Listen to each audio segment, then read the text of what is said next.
What up, y'all? Today's episode is brought to you by RV Fix. Let's walk through a quick scenario. You're on your RV trip that you've been planning for months and bam, something goes wrong. Slide won't move, fridge quits, the power's out. Now, instead of cracking open a cold one, it's fixing time. Total buzzkill, right? That's where RV Fix comes in. Call 1-844-66-RV-FIX and get connected via video call with a master RV technician. No middlemen, no dealership runaround, just real help, fast. And over 40% of these issues are fixed on the first phone call. If it's more serious, we've got you. We'll order parts and get warranty approval within hours, not weeks. Then we can either ship the parts to you and walk you through the fix on a second video call, send a mobile tech from our 2,000 plus tech network, or have you drop it off at the dealership once everything's ready to roll. And even better, you get to keep your rig during this whole process. No more waiting 4 to 6 weeks for basic repairs. With RV Fix, most shop fixes are done in just 3 days. Skip the stress, call RV Fix, and get back to camping, relaxing, and making memories. Use promo code RVVoice at checkout to get a 60% discount and lock in your price for years to come. Learn more at RVFix.com. Hope you enjoy this episode. All right, welcome to another episode of the RV Voice. Today we have a little different one for you. Why I say that, they are full-timers, but they came from a different space. She doesn't like talking about herself, but I'm going to make her talk about herself today. Anyway, it's Colin and Christy Lee, or CNCL. They've been traveling around for about a year now in a grand design solitude, and they now have a cat that they put on a leash. But it's not weird. They're not freaks. They told me so.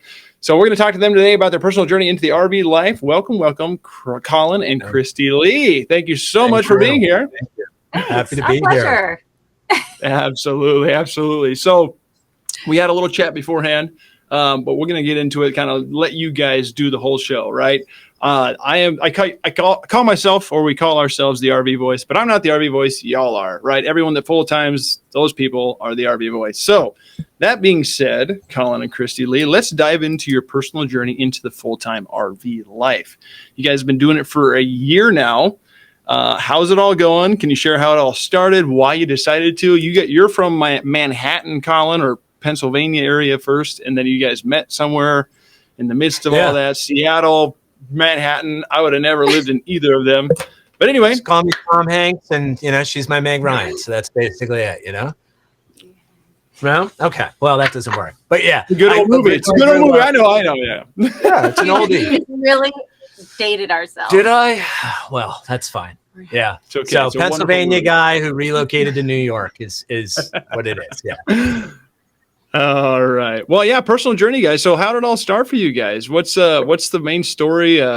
Why'd you choose grand design? Why'd you choose to live in an RV? Because it's kind of like, a lot of people think might be a freak for that, but I love it. I love the idea. So go ahead.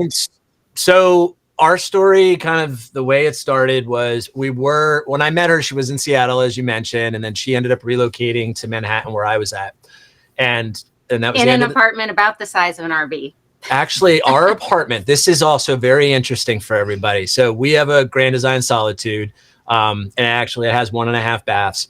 And our apartment that we had in Manhattan, the first one together, this is not a joke. You could actually be in the restroom on the toilet, and if someone knocks on your door, you could open the door without having to actually get off the toilet. And pass a spatula to whoever was standing at the kitchen sink. This is a true story. This is true. So, long story short, if anyone from Manhattan or any of the urban areas are listening, RV life is actually much more spacious. You're very prepared. Yeah, you're very prepared and for it. It's actually cleaner than New York City living. It is. It definitely is. But so kind of the way that this all started is we had a core group of really good friends. And I grew up, my dad took me on the Appalachian Trail for a lot of my, starting at 5, we were doing free-handed rock climbing. And it became one of those things. He was a Marine for 25 years. So just a lot of outdoorsy stuff. That's how we bonded. And so CL and we love the outdoors. I was Pacific Crest Trail, but she had the kick-ass mountains. When she came actually to New York the first time, she mumbled and chuckled and was like, "These are mountains? They're more like hills." And it was like, okay, but I get what she means now. Says the Missouri girl. Yeah, right? Yeah. We're flatlanders. Yeah, exactly. I think we are. So when we were living in the city, we would do a lot of weekend trips, and it started off where we would go to upstate New York, or we'd head out to like the Appalachians in Pennsylvania and the Poconos. Camping in tents, all that. All that stuff. So a lot of like the primitive stuff that a lot of the RV campgrounds have. And then that evolved into, we would travel, sometimes fly to places and do the same kind of hiking experiences with friends. And we eventually ended up buying a farm in New York, about 90 minutes north of the city. We thought it was going to be a weekend thing, and it quickly turned into a full-time. And we were there for about 10 years, and it was our heart and soul. Like poured it into it. Was forever, right? Yeah, really did. It's kind of like that quintessential 200-year-old Hudson Valley farmhouse that you picture. So with that came all of the insane headaches of trees falling on it, wood rotting, plumbing being really old, septic systems, everything that you don't think about when you live in the city because you get spoiled by having all of the amenities right there. But we quickly realized, because we went from growing up in the suburbs to living in super urban areas, we love the country. We love the rural experience. We love the communities. Like where we were at in New York, it just was such a great, like happy, warming kind of feeling. And we turned our place into like this magical spot you can go to, and we're big karaokeers. So we actually built an outdoor band shell that was there. Then the band shell turned into a barn being built next to it. Then the barn had alpacas and goats and chickens. So imagine, So imagine like singing under the stars with a disco ball. This is all real. A gigantic fire pit that we built that you could see from Google Earth, and then alpacas and goats just chilling with you while you're screaming like Meatloaf or, Billy Joel or something. That was our place. Yeah, and we built a guest house out of 100-year-old logs. We partnered with I don't know if you're familiar with them, but it's called Barnwood Builders on Magnolia Network. They've been around for a while now, and we were their biggest residential build. And in the US, yeah. We essentially did it almost all ourselves, like literally with our... So this is where she doesn't give herself the credit. So Christy Lee designed, literally drew, designed, hired an architect, laid it all out, and then she physically did, I would say, between 85 to maybe upwards of 90% of the work herself. She GC'd the whole thing. I mean, she's like a badass. Like I would just stand there. I got to do the woodwork. I figured out how to use a chainsaw. But the thing that goes in between the logs is called chinking. She did that for 7 weeks in the dead of summer in New York when it was like brutally humid and hot. They wanted $80,000 to do it. She's like, no way. So long story short, we create this magical place. COVID hits. The whole world gets all screwed up. COVID hits right after the guest house Like as soon as it's done. Like 2 months later. Her family's in Missouri, mine's down in Pennsylvania. Our friends and family are everywhere. And we had this amazing place that we were seeing people about 135 nights a year. Just suddenly it was just the two of us. And we started to really evaluate. It was heartbreaking. And our plan B was always Franklin, Tennessee, which is just south of Nashville, because we had seen that 10 years ago. So we moved to Tennessee. And then when we went there, it just wasn't. It wasn't it. It was gorgeous. I mean, stunning, beautiful. And from that, we suddenly were like, okay, we don't have a plan B or C. So we loved hiking. We loved the outdoors. We love the country, and we love our country. So we're like, okay, let's take our farming skills we at least had with like the different types of skid steers and everything we had on our farm that we knew how to operate. And now we applied that to a rig. So we kind of went big. We have a 43-foot Grand Design. Well, we don't want to kill each other. That is like we need our space. You go that way. Exactly. You get your little routines that actually carve out privacy and yeah. But yeah, hence the 2 bathrooms. That was really important. Like that was really a deciding factor for us. Is we wanted to have a little bit of luxury. A little bit. We did. And that was why we ultimately picked. I mean, the floor plan for we had the Solitude 380 FL. And FL is for front living room. And what's cool about this compared to, because we looked at Brinkley's, we looked at Alliance as well. And it was hard to figure out. And then we were debating, do we go motor coach? Do we do fifth wheel? But what really got us for this particular one is the entire front, the cap is glass. So you have, it's like, you probably know, it's almost like a 360 view when you're sitting in the living room. And what's cool about this lifestyle is we always say, it's like we have our home that doesn't change, but the windows and the outside is constantly evolving. And I mean, since we started this, we've done roughly 25 states, 26,000 miles, I think we're up to. We've hit now 21 or 22 national parks.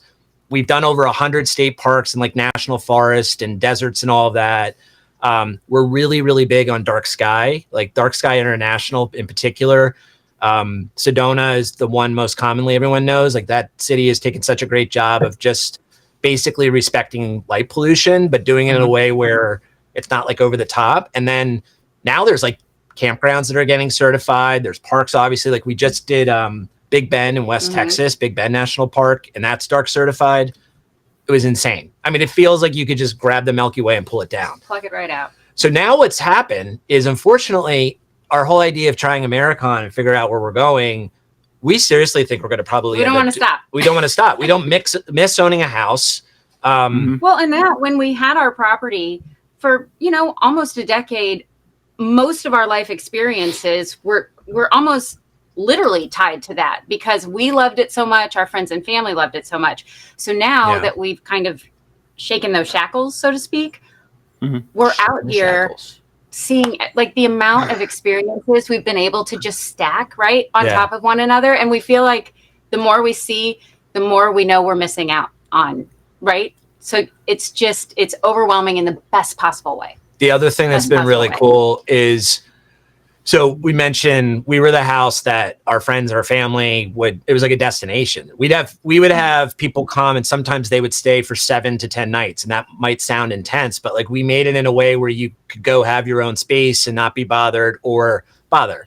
And we don't have that anymore. But now what we're able to do is, if you have never used RV Share is amazing because we are able to get RVs delivered for our friends and family to fly into places that we never thought. Like her mom and dad, they came down, they visited us in the Florida Keys for Christmas this past year. Christmas, New Year's, yeah. And that was a tradition of ours that we would do at, our place was called Bruin, so Bruin. So at Bruin, our farm, they would always come out and that was the tradition. And then when that disappeared, our tradition actually kind of blew up. So now they fly to us where we are and they were able to experience the Florida Keys, which they never did with us before. So like that was neat. They flew out and met us in Arizona. We were able to do that there. So it's just, what's cool about this life is being full time. We are hardcore planners the whole year. We are hardcore planners. I'm a hardcore planner. I have not me. It's not a seat in my pants. I call it bookend. I want to make sure I'm safe at the beginning and the end. I'll figure out the middle. I have major planning issues. I'm married to him. Just knowing right now that there's 4 days with a gap is actually giving me some anxiety, if I'm being honest. But what's cool about that is last year we actually made shirts where the back almost like a tour for a band. It says where we're going to be and what dates, and we send that out to our friends and family, and then they can figure out where they want to come meet us. And then, of course, the minute it got printed, it was obsolete. I changed all that. Changed everything. There was see ya. See you never. Then it becomes a dust rag, Yeah. But no, it's an amazing life that I didn't think we would be able to ever do. And cool. Sharing it with others, like you're from Nebraska, the Midwest is not known for walkability, generally speaking. And so like for us, we have aging parents and it's so active when they come to visit. Everything from just getting in and out of a rig to walking around, like it's all just right there. And it makes it's just so health forward. And we're hoping that they take some of that and crave more and more of it and implement it into their everyday life. Speaking of Nebraska, one of my favorite campsites. Oh, yeah. Well, I'll say then. I didn't want to speak for you. Is since when? Well, that's true. Is Big Mac Campground. Big Mac. Do you know? We love it. Yeah. We loved it. Yeah, it was amazing.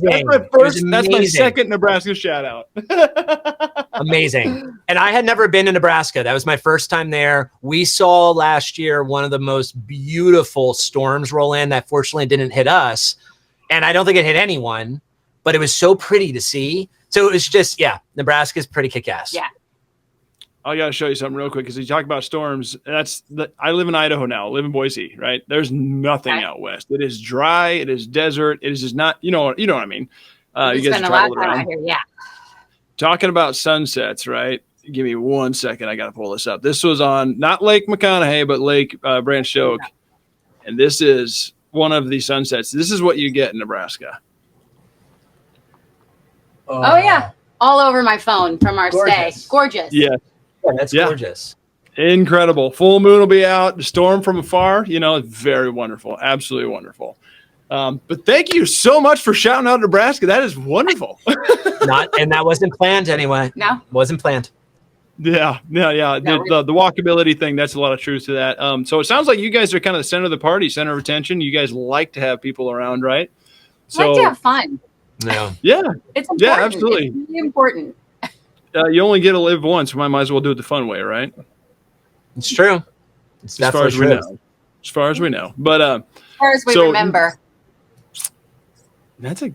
I like you guys already. it's a short conversation so far, but yeah, wonderful. We'd get along just fine.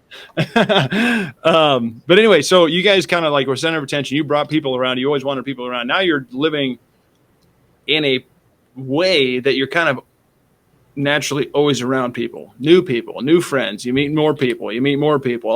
Basically every stop, unless you're boondocking, off grid, whatever it may be. Right. You guys enjoy being around more people. So it sounds like you said you're not going to stop this anytime soon, right? And why would you if you're having so much fun? No. The activity, the active lifestyle that, comes from that, you being from the Midwest, Missouri, it's hot, it's humid. It's not even fun to be outside in the summertime. Parks, like literally the park downtown or any of the parks around, if it's not sunset, no one's outside. I go downtown here in Boise in the middle of summer. It'd be 115 degrees out. The parks are packed. It's dry, right? It's just fun. And people are active. Dry heat. Yeah, it's very dry. I mean, like so dry that like this stuff just breaks up. But whatever. Oh, I know. By the way, I put a little bun up for you, so I'm not down completely right now. I haven't had a haircut or a color in a year, so let's not even talk about it. He is recording. It's called Going Feral. I've got one scheduled for May.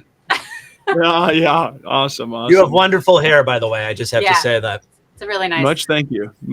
I got genetics. Thank my parents for that one. That's I got lucky. My dad still got a full head of hair. He's 65 now. Going to be 65 here shortly. And my mom's 61, 62. Yeah, she's got wonderful curly hair too. So I just got lucky. Anyway, guys. So you guys obviously you have a heck of a background in residential construction. You guys made your own life that way. Christy Lee, CL, you have your background in HGTV, flipping homes and stuff like that. But did you have something in like sports world too? I did not. Okay. No. My apologies. No. That's okay. I mean, you might be thinking of my career background a little bit. It's not in sports, but you may be thinking of Sports Illustrated, which is part of Dotdash. So I worked. I don't know. Maybe. I have no idea. Sports Illustrated. I don't know. So I was I was the general manager. I was in my heyday. Yeah. You were you graced the cover of the swimsuit. Of nothing. Yeah. I graced the cover. The Martha Stewart. Yeah. No, I worked. So my background's in media and tech. So I worked in television, media. So worked for like the New York Times. Also worked for WebMD. So everyone that loves that symptom checker that tells you that you always have a cold. That you're dying. Uh-huh. Yeah, I'm going to die. 3 weeks, it says. Then I also worked for ShareCare and the Dr. Oz Show. And then also I was the general manager at Dotdash Meredith, which at that point had brands like People Magazine, Sports Illustrated, and a bunch of, there was like 115 different publications.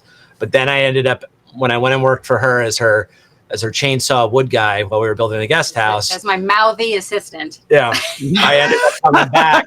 I switched careers and then went over to the agency world. So I actually worked for the two largest global media and creative agencies, Publicis and a company called WPP. So I was doing that for a while. So that's why we have I don't know, our backgrounds are kind of cool because it's like a mix of creative and design. She has a degree in fashion, and then I'm the tech media side of things.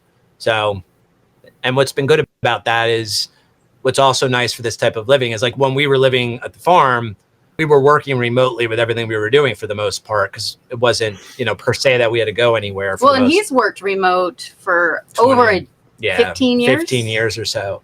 I lived on an airplane. That was the other thing that was interesting is I was on an airplane all the time. Like she was often at the farm by herself. And so what's great about this now is we're now officially, together all the time. We're entrepreneurs and we can just do our businesses from the road because of Starlink. Starlink didn't exist. We'd be screwed. Yeah, well, it was tough times, right? We're so blessed now. We can actually go out and do things. Remote work. COVID was a big kick of all this stuff, right? Like literally, I mean, the wave of RVs came out of nowhere because of COVID, right? That was a huge push for it. Then obviously everything else behind it, T-Mobile, jetpacks, Starlink, whatever that is, you can work from anywhere. And then social media blew up. So web pages blew up. Internet took off like a bat out of hell. It made everything so much easier to work wherever, whenever. You didn't have to really be anywhere. So kudos to you guys to kind of doubling down on that. But coming from your backgrounds, she had to turn off the heat accidentally. Sorry, the heat kicked on. Okay. Sorry. Heat? Aren't you in Cali? Yeah. Yeah, in the desert. I know. It's highs and lows. Highs and lows. Running around the time. What can I say? Yeah. All right. Well, anyway, so you guys have different backgrounds, but none of it obviously not in RVs, right? So preparation and planning going into RV life. You already had the kind of the small idea of living because you lived in a Manhattan apartment for a little while. So you had that, I guess, confined area. You were okay with that part. But what steps did you take to prepare for full-time RV life? Right. And then how did you choose your first RV? You kind of dove into a little bit like because it was 2 bathrooms, front living, you got the front window, it changes all the time, different sceneries, which is wonderful. But walk us through how you prepared yourselves to get into full-time RV life. Well, why don't you go first? The one thing that made it very easy is so when we sold our property, the folks that bought it, we joke that somebody might think that Rapture came and took us because throw rugs, wall art, all of our treasures from global travel, everything. They bought it. Literally, we handed the keys over and we grabbed like our delicates and a couple white shirts, and then we were on our way. Yeah. So we sold virtually everything we own at one foul swoop. Wow. Which, by the way, is probably one of the most therapeutic cleansing things ever because it was amazing to gather all. There was a well, here's if he saw everything that I got rid of. Yeah, there was a lot of behind the scenes that she did when I wasn't around. And well, what was interesting is so technically the Grand Design is not our first RV. Technically, we bought a 1975 Airstream. She forgets about it. I do forget. And it was gutted. And we used that to take what we were taking from our property we sold to drive to St. Louis to be with her family and have it some family there. Health issues. So we needed. So when we left, to answer your question, we had to pull over and cry as we were pulling our Airstream, our old, Tin Can Lizzie is her name. With the truck that we already owned as his primary vehicle. The Ram 1500. Yeah, so Ram 1500. It's like, okay, we can do this. We can get ourselves safely to Missouri. Yeah. So that was the first kickoff. And I bring that up because we totally thought we were going to do an Airstream. And then once we had it even gutted and she's built a house from literally had to clear 2 acres of dense woods to build a home. So it's she knows how to do all of that. But to your point, that doesn't necessarily just easily then translate to, let's say, retrofitting an Airstream. And once you saw that, it was just we went to NASA. I can't do this. Yeah, we went to NASA 2 months ago and got a tour of the NASA place, which is awesome, by the way, in Houston. If you haven't done it, highly recommend it. But when you see the spaceship that you could walk through and all of the wires, one looks like the underbelly. And then two, it looks like the inside of an RV, basically, if you remove the skin on the inside. Wires everywhere. So that's what ultimately then led us. So then we realized, okay, the Airstream, she couldn't She didn't want to do. It's not that she couldn't. She didn't want to do the. It just the didn't seem repairs. worth it. It's so expensive to redo, and then it's inherently smaller, right? Like it's just a totally different. And there are experts in that. Like there's a place in Kentucky. Like if we end up doing it, that would be where we would go to, and they like retrofit them. And then the other thing was I'm 6'1", so like the height inside the Airstream just a little tight. It was a little tight For full-time Real living tight. on the road. and we talked about living in small New York apartments, but they at least have heights, you know. So then that was like, okay, well, what do we do? And I think you were the one that actually found this model. So when we were still in Tennessee, we actually went to Lazy Days and was checking a lot of the models down there, and then ultimately we went to a place in Missouri, and we were between either doing this one or it was the brand new 2024 Brinkley toy hauler. And at that point we didn't know, because one fun little side ridiculous thing, when we lived in Manhattan, our main form of transportation was a Vespa, a moped. That is how we got around the city. That is a dream of mine. Not in New York, but I'm a two-wheel guy. I've owned so many motorcycles, but anyway. Yeah. So that was, I think now if we had the fifth wheel to do over again, we might lean towards doing a toy hauler, because toys are fun. Well, and I would be able to design the back in a way that really works for us. Yeah. So. Yeah, her RV aesthetic is now, what do you call it? Hippie dippy chic. Hippie dippy chic. So. But yeah, for us, it's been a good exercise too, because he really is at his heart a pack rat of sorts, and I am a set free because I've moved so many times as an adult. So even if stuff is squirreled away in a drawer, it drives me crazy. So it's almost like forced organization. As long as it's behind a cupboard or a drawer for me and I don't see it, I'm fine. His looks good. Looks good. That's the men. That's the men thing. Out of sight, out of mind. I'm like, it's in, close. Yeah, exactly. We're good. Done. Yeah, makes sense. It makes sense. But even the stuff we brought now, we don't use a lot of it, right? Like we even packed for the life we thought we'd live on the road, and my aunt and uncle, who are dear friends of ours too, and bought a fifth wheel after we did so they could come meet us. We'll send stuff back with them every time they meet us. Like, okay, we don't want this. We don't need this. Can you just go take it? And that's been really amazing too. Like to go from having all the stuff that we had at the farm, like so much stuff. And then we were so weighed down. It was just too much. Right? Mentally and literally, just it felt so heavy. And now you just kind of feel like you can go where the wind blows, even though, you know, life on the road has its own set of challenges. So we'll get there. We'll get there. Yeah. How much time do you have? We have some doozies. Yeah. Oh, I got nothing but time today. Well, cool. So, like, you guys ended up in a Grand Design 385 FL, and we kind of talked about that, like why you chose that. But like, if you were to give advice, because you guys are kind of new to the whole RV life, you're 1 year into it, still kind of rookies, still newbies to the whole RV industry, I guess. What advice would you give someone trying to select their first RV? Rent. He just said rent. I don't know if you could hear that. Yeah. You know, unfortunately for us, problems with our rig have been the only true dark cloud in this adventure so far. And the problems, and they've been substantial. They started less than a month in. So that has kind of clouded everything for us. And it's a very vulnerable place to be when you live in a depreciating asset full time that is by and large not really regulated, right? Mm-hmm. So yeah, renting would be ideal. I not a lot of people do it because it can be expensive, right? Yeah, it definitely gets costly. But certainly going to the shows and even if you have your heart set on a model, seeing as much as you possibly can, getting independent inspections, I think.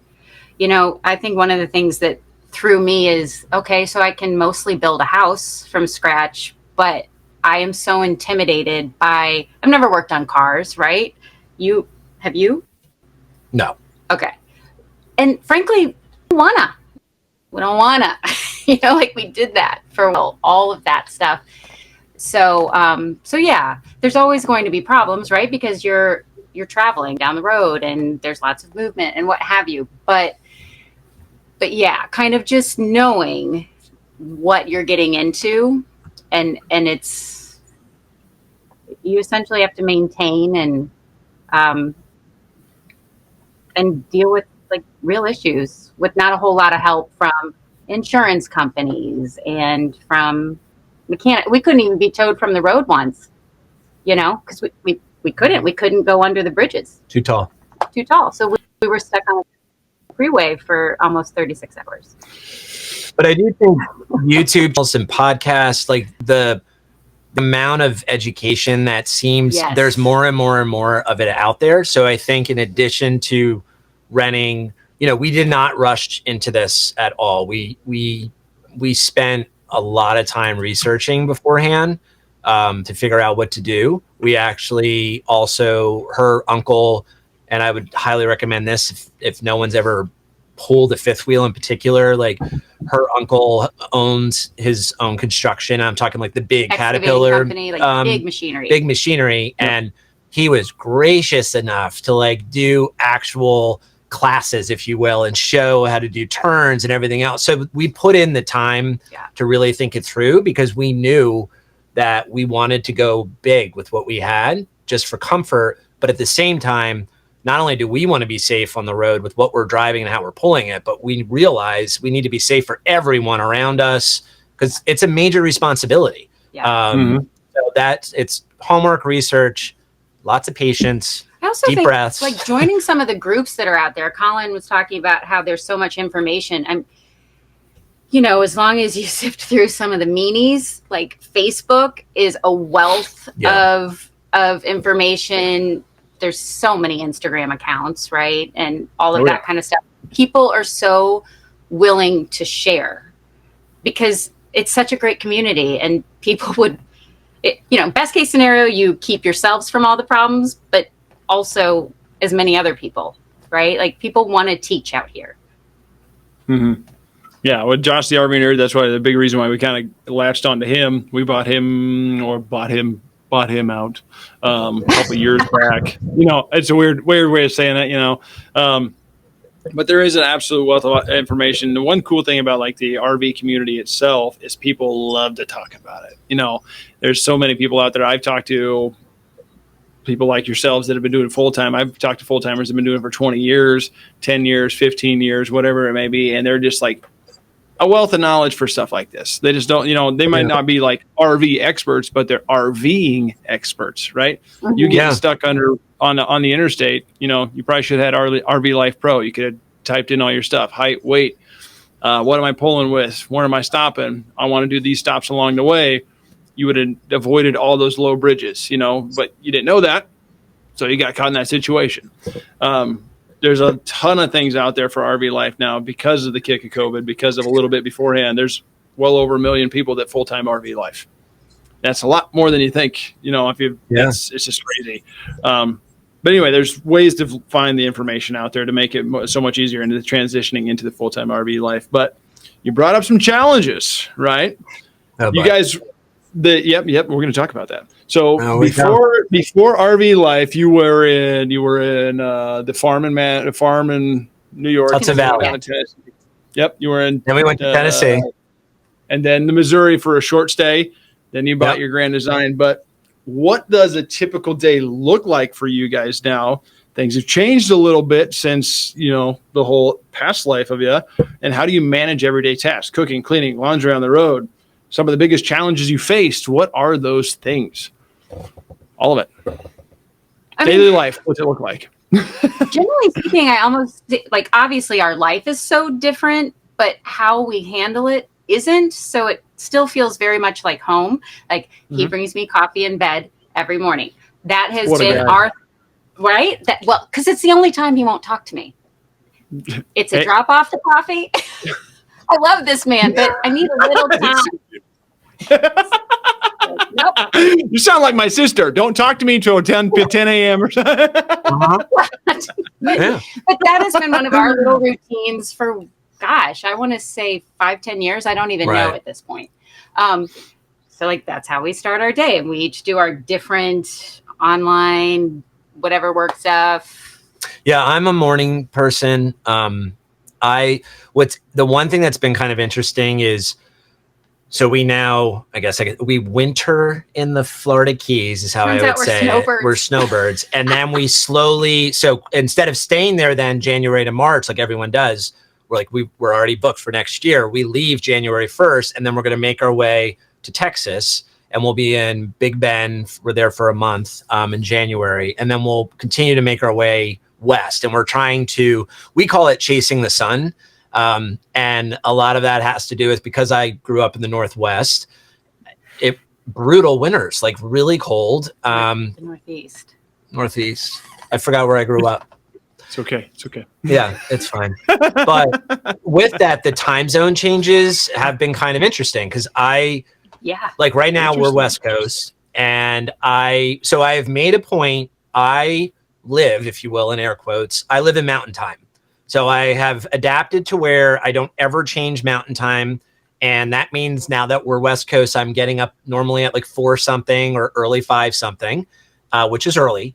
And what's interesting then with, again, the way the layout is with this grand design is CL can be in our bedroom and I can slide the door shut. Hiding with coffee. Well, sometimes still sleeping. Another big thing on Amazon, they sell these little $19 noise machines. They are a game changer. We have them strategically put throughout the rig so that there's a lot of privacy. When we have guests here, they never feel like they're intruding with us. You don't hear people's conversations, and it might sound crazy, but it's legit. I mean, we've been using that now the whole time. Well, and we joke that we know we're home when we hear the siren call of the trains, because so many of these RV resorts and parks are by train tracks and things like that. And you can't hear any of that when you go to bed. So it's like the littlest thing that is such a game changer. Yeah. And then typically we get up, she'll do her coffee thing, and then we kind of try to bang out as much of the work stuff because we're up so early, but a lot of our stuff is East Coast based, so we can get it out of the way. And then we plan afternoon is all about, trying to go and experience wherever we are, whether it's the town or community or doing hikes. We just try to be really active, as active as we can. It's one of the reasons we love summer so much, particularly where, we try to be in Montana area, Idaho, such long nights or days, I guess I should say. Super long. Right. Oh, it's wonderful though, because we sometimes almost 10:30 at night. Yeah, so this is so cool. At 3 we could work, and then at 3 p.m. we could still go do something substantial. Right. So, and then we chose not to have an in-rig washer, mostly because I didn't want to give up the one closet that we had. Organization is more key to my mental health than an in-rig washer dryer. And then you just, like, even this morning, I banged it out on site, right? It's done. And there's only been an occasional hiccup where, like, I don't do the laundry, she does, but where it eats, again, I get some alone time. Eats the clothing. Yeah, she uses it as a sanctuary, Like, no, I don't need help with laundry. I got it. But you did ask about cooking, and I think that one's an interesting one for her in particular. So she won't say it this way, so I will. She's not a trained chef, but she is truly one of the best chefs, period. Like, her food is insane. I'm a dynamite cook, but I'm not a chef. Yeah. Out of respect for trained chefs. So I am a really good cook though. And I love, like, food is one of my biggest hobbies, all things about it. And that, right? Like, and when we were at Bruin at the farm for years, she was actually one of the spokeswomen for GE for their appliance line. So a lot of she had a kitchen in the guest house and a kitchen in our farmhouse. And she had built, literally, again, she poured the concrete and made the countertops by hand herself. So she built this beautiful kitchen in both homes, and that was what she was cooking in. So in my head, I was like, how is that going to be in here? She has figured out how to master cooking inside. Manhattan, that first apartment. It goes back to the first apartment where you could be on the toilet. So yeah, I mean that's it. All roads I lead back. I don't go. Yep. You could sous chef from the bathroom. That's good. That's good. Use that in the highlights reel. I do tell him. I will. In my next life, I'm getting a sous chef. Yeah, but it is interesting to see how she's done. Like the way that you've prepped our kitchen to cook is really cool. Yeah, I mean it's little things like I brought things that probably people wouldn't normally bring on the road. I brought my real knife set, that goes into that I won't touch because it will cut my arm off. I don't even touch it. And I brought my huge, very heavy cutting boards because I have virtually no countertop space, so that helps.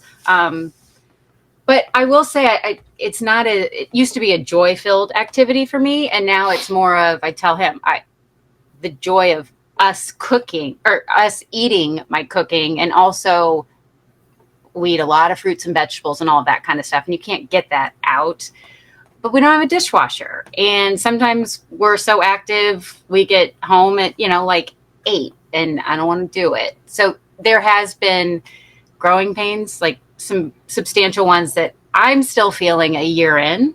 I have the cooktop, the Blackstone and my Weber, and I even brought my pizza oven. And sometimes it just doesn't, it doesn't go off how it does in my head. She makes her own pizza dough from scratch. I do, but that's gotten really hard on the road. Yeah. So do you have a KitchenAid? I'm guessing you have a KitchenAid too? No, actually, I never wanted to give up the space for it. And now here I am. So, but I did bring my Vitamix blender. There you go. I mean, the fact that you're packing all that stuff in there is kind of crazy. You get a lot of people. The one thing that a lot of people don't realize or think about is weight when you're in an RV. Like you guys kind of wipe your hands clean with your property, take it, gone. You kept a couple things, but then when you move into an RV, there's some minimalistic lifestyle aspects that you got to really adopt, right? Okay, well, is this necessary?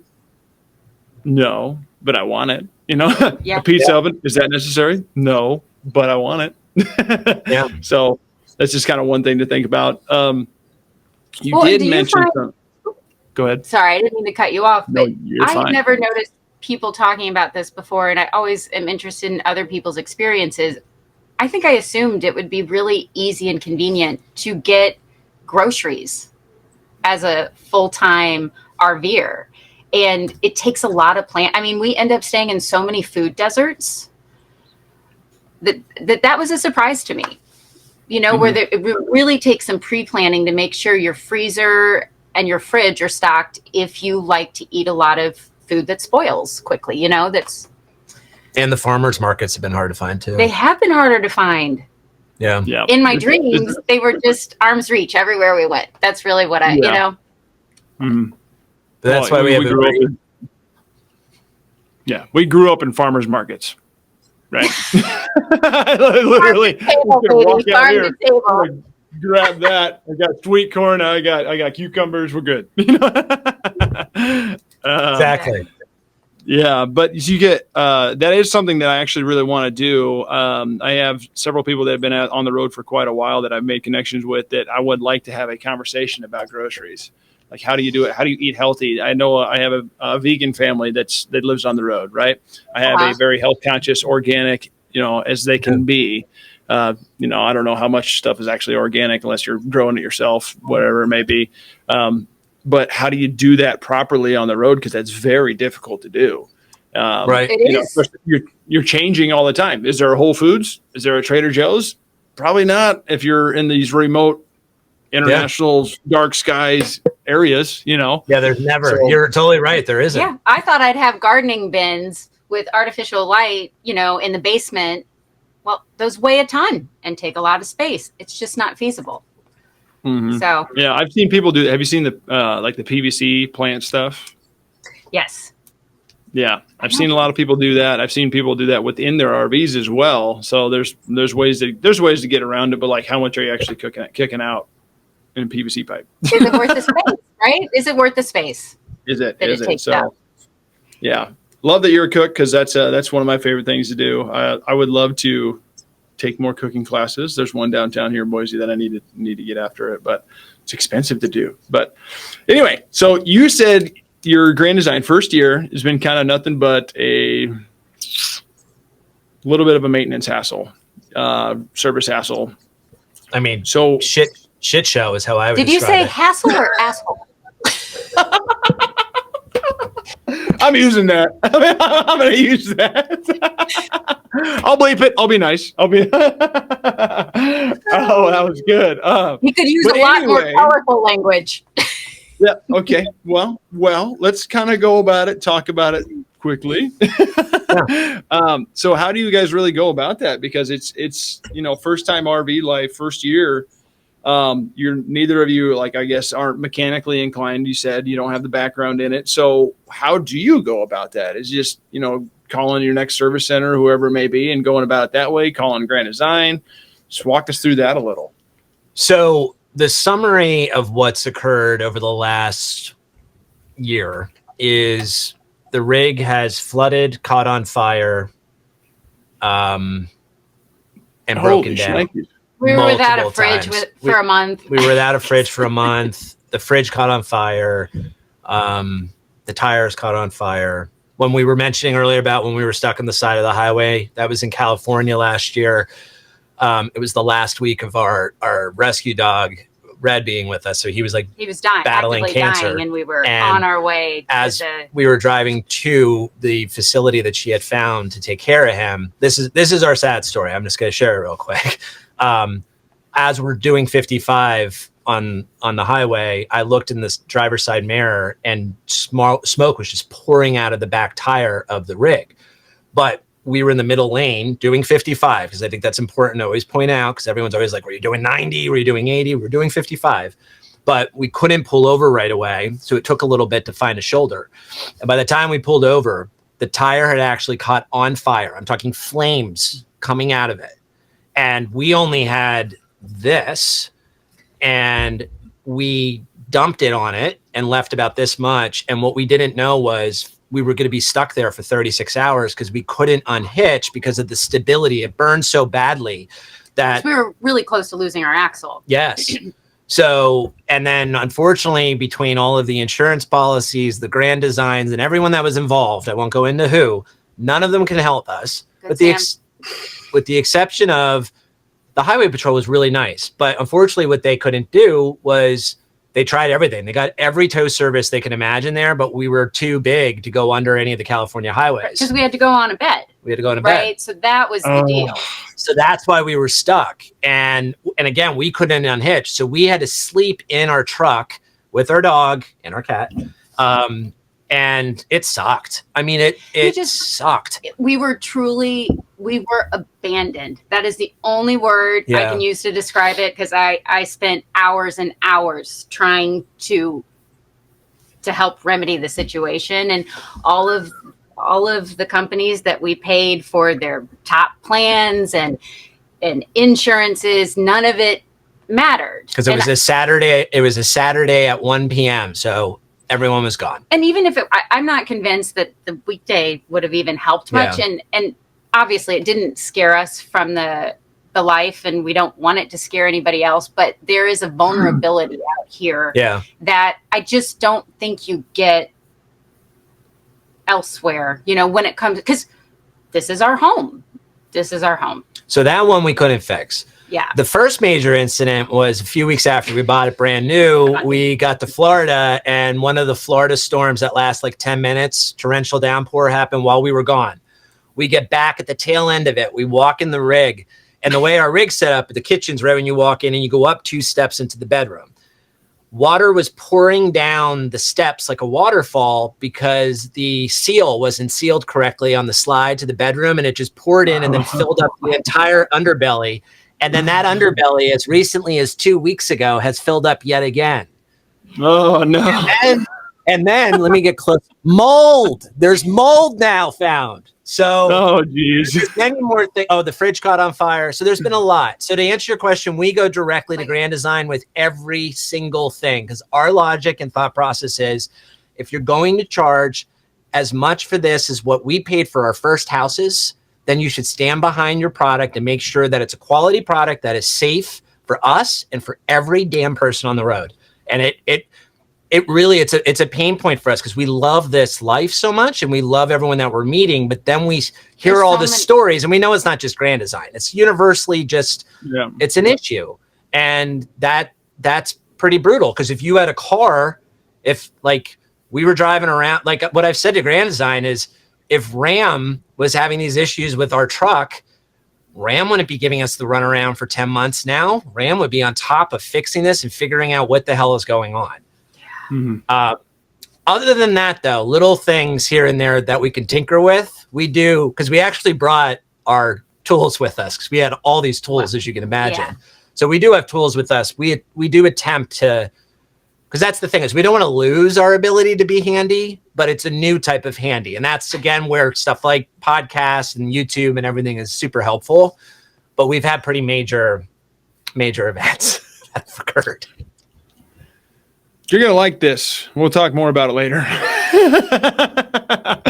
Oh, well, damn, that's a lot. I apologize you guys are going through that. I mean, you're not the only ones that have had situations like this. But that's not exactly fun to go through that, especially when you're stuck on the side of the road and you're in a situation of, saying goodbye to a loved one, puppy dog.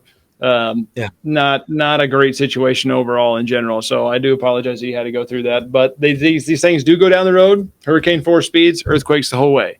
Things are going to happen. Things are going to shake loose. It's just how it is. That being said, they're handmade as well on top of that. So they're not automated, not like your Ram, whatever car you drive. Those things are made by robots for the most part, about 95% of it robotic. And these things, if you go to an RV facility to watch these things go down the line, these guys move fast. And when they move fast, they make mistakes. This is how it goes.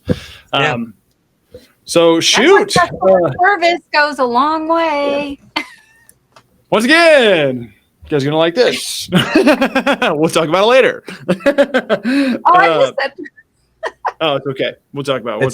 Cuts. Yeah. You're gonna be so one last thing. One last thing about the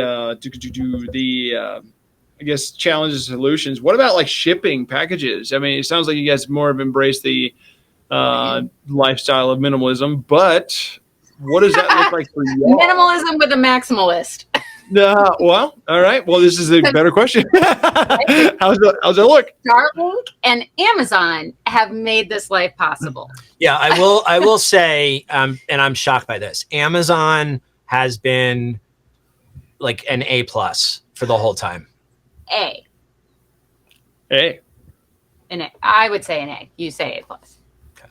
Well, I mean, would you like to elaborate more on that? Me or her? There have just been a few places. Colin. Yeah. So my thing that I think, because I'm a tech guy, and what I find fascinating by Amazon is the fact that you can just go into your account and change the address as much as you want. Mm-hmm. That I'm surprised, and I'm grateful that it allows that. I will say I've been really just pleased overall with all of the different types of campgrounds, whether you're at a resort or you're staying at a state park or something. They all seem to have a way where they're trying to figure out the best way to make it. And sometimes it might be delayed a few days, but the fact that you can get something, I think is huge. So that's why I say A+, because that I, in my head, thought that we were going to have to like ship it to one of the Amazon lockers somewhere and go and pick it up. Like, I just thought it would be a much more complicated process. Yeah. And we typically average, I would say, a delivery a week with how often we're doing it. So that's been really great. And we've also gotten good. Like, one of our rules now is if it shows that it's going to get delivered, at this day, we leave a buffer of like 3 to 4 business days just in case. Yeah. And that seems to work well for us. And then we, like where we are right now, we chose this year to start lengthening some of our stays because last year we didn't even stay a week. Maybe 2 times we stayed for a week total. I mean, we were moving constantly because we really wanted to see the country. We wanted to just we're wanted to take it all in. I want it all. We want it all. big time consumers. But what's cool now is we're like repeating places that we really liked the little tease, and now we're going back for a longer time. Yeah, and then we get everything delivered, when we're kind of parked for 2-3 weeks. It's like, okay, let's take inventory. What do we need?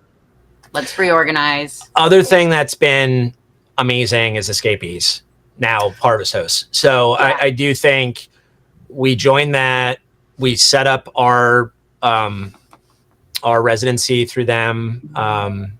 So we used all their services, and their mail scanning. Their mail scanning is great. Their customer service has been wonderful. It's like really fast, super responsive. It feels concierge. It does. They're all super friendly and nice. I can only imagine the calls they get sometimes, but they're like really nice. And for the most part, whenever anything we've had forwarded, I don't think we've had a single issue. Knock on everything. I even had to get my passport. I had to get my passport renewed. And what? You said you had to get it renewed, and then what? It went off without a hitch. Yeah. No problem. Like getting a passport loss would be so that's been nice. No, I would say services overall have been really good. Yeah, I would too. That's perfect.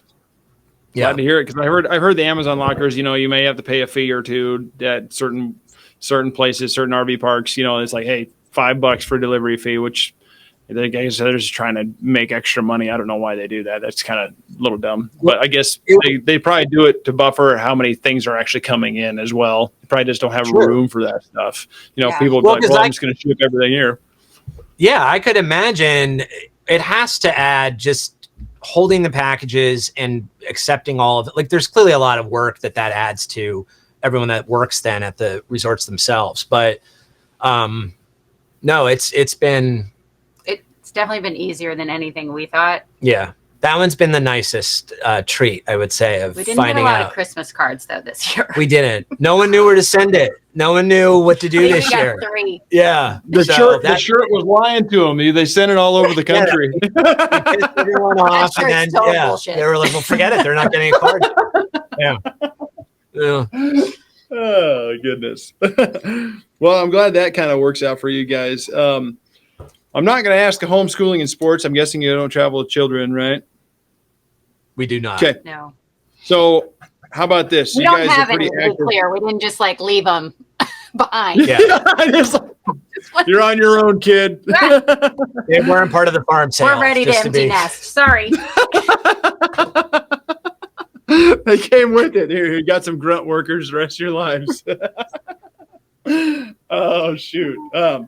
Anyway, so question for you guys. You seem like you're pretty active, right? Is it just more so the outdoor activities, or do you guys actually go out, work out, do like in-gym stuff as well?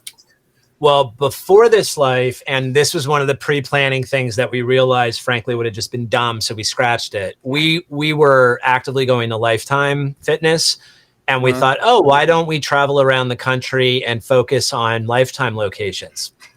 Like, okay. Sometimes we're idiots. You just need to know that off the bat. We realized quickly. Yeah, we realized quickly that anything, LA Fitness, Planet, any of them. Like, we just realized, I think I almost said Planet Hollywood, but we didn't want to RV to major cities. We didn't want to. Yeah, we just realized where we're going. That's tough. So then we shifted to, I will say, the Peloton app for the smart TV has been a game changer, because it's also only $12.99 a month, and you get access to their entire catalog. And I don't think a lot of people knew that. Peloton, they exploded during COVID, and then a lot of people got hit hard with that stock, but they had to reevaluate what they offered, and not everyone could have a bike. So then they came back now with this other plan. Highly recommend it. I mean, it has yoga, meditation, strength exercises, like anything you can think of. Anything you can think of. And then we keep we have one of those collapsible dumbbell sets that all fits into one. So that's in here. We have yoga mats. So it's cozy. I'm where I want to be, next to her. I've never been closer to my husband than when we're both trying to do yoga in the front of this rig. Yeah. Yeah. Yeah, it's been great. But it has been we had our routine before, we did. And we were a little naive in how we thought that would easily translate to life on the road. And it hasn't been as easy. Like we have to really stay on top of it instead of just showing up for a class and being yelled at and told what to do. Yeah, that is true. Yeah. And then I would say also the Strava app is really good because you go to a location and you have no idea where you go running or anything. And that pulls up exactly where to go running. And again, I think that's like, it might even be like $4.99 a month. That's another good one. And then the other one that we use religiously, which I feel like everyone does for hiking, is All Trails. Oh yeah. Just because they have every trail you could possibly imagine. So I would say the tech component, again, if that didn't exist, we'd be in trouble. Yeah. Well, it's even, it sounds so silly, but even little things like he kind of makes fun of me, but even if the laundry facility is at a totally different end of the park, I will load myself up as much as I can to walk everything there and back to try and keep like functional strength. Because we were on a farm before with so much to do. Oh yeah. And, right? I mean, heck, and there's no real way to replace that in everyday life for us living like this. Another thing I would add, so we're big music people. We actually do travel around the country focusing on, like, we're going to be those people. We're going to Coachella. So we'll be at Coachella. We were at the Or chaperones. Yeah. Look out, kids. Look out, kids. Huh? You're a what? You're making sure everyone's okay. That guy's leading with his knees. We better go check on him. Water. Oh, God. If we're leading the charge, then humanity is screwed. They're all in trouble. But yeah, we went to Austin City Limits. We've done pilgrimage in Tennessee. Like we love We're gonna be at Big Sky. Under the Big Sky in Montana. Like we love that whole scene. So music's a really big thing for us. It always has been. At our farm, we had Alexa devices literally everywhere. They were at the barn, they were in the band shell, they were in the house. So we now have them throughout the rig. And I bring that up because for activity wise, we have music playing here all the time and we dance around a lot. We're not going to show you how that looks because it's embarrassing, but we're big dancers. And we like to, dance around the kitchen island and just make sure that we're not getting too crackly and middle-aged. We got to work on that. So that's another big active thing. Got to stay mobile. What's your favorite band right now, or one of? I mean, we're obsessed with Zach Bryan because his shows. Zach Bryan has pushed out a ton of albums, which I know everyone's gonna be like, "Oh, he sold out." But there's something about him and his story. We saw him in Pilgrimage in Tennessee, and it was his first big festival he'd ever done. And he was crying on stage, talking about how just a year prior he was in the military, and he never thought he'd be standing in front of 40,000 people. So how humble he was and how beautiful his music is, it's stuck with us. So we love Zach Bryan. We basically we're all over in terms of. I know being asked like Chris Stapleton. Chris Stapleton's incredible. I can't even name a single band. Big 90s grunge. She's huge. Garbage. Anything 90s. That's all her whole. I was a 90s girl. She's 90s through and through. Dolores, from the Cranberries. Big fan. Tori Amos. I actually a couple weeks ago, I was actually in January. I was surfing with Zach Bryan accidentally. Had no idea. Yeah, I know. It was super weird. Super. Yeah. That's cool. I ended up meeting him. I offered him a beer after we were done surfing because I didn't see him surfing. I was surfing next to him. My whatever instructor told me afterwards when we were drinking a beer, he's like, you were surfing with Zach Bryan, right? I'm like, I had no idea. Like, I don't care. I was surfing. It was my first day surfing ever. And I was watching him surf. I was watching him surf, Zach, because he's like, that's Zach. I'm like, oh my gosh, he's terrible at surfing. Wasn't a great surfer. He like knocked his ear. He's like, come out of the water. He's bleeding out of his ear. That's amazing. That's amazing. Anyway, I offered him a beer. He said no. His bodyguard was like, hell yeah. He said no because it wasn't an IPA. I was like, well, it's a free beer. You can just pour it down your ear, man. Right, exactly. Exactly. Whatever. Oh it is what it is. But it was pretty cool experience to meet, someone like that. Are you going to keep up with the surfing lessons? Because that's always something kicking around. I will definitely surf again for sure. I'm probably going to go to Costa Rica this fall and surf some more. That's sweet. Yeah, That's where I tried to learn. Really, I could see it. It was cold water. It was like 55 degrees. So like, I'd much rather. I can definitely see surfing warm water. I literally the first wave, first attempt. Literally, if I got out there, paddled out there, wave came in. He's like, "This is your go." I'm like, I didn't know what to do. Hopped on the board, rode it all the way in. Nice. So he's like, "You're a top 5% Isleman." He's like, you need a better board. He's like, "Get off that thing."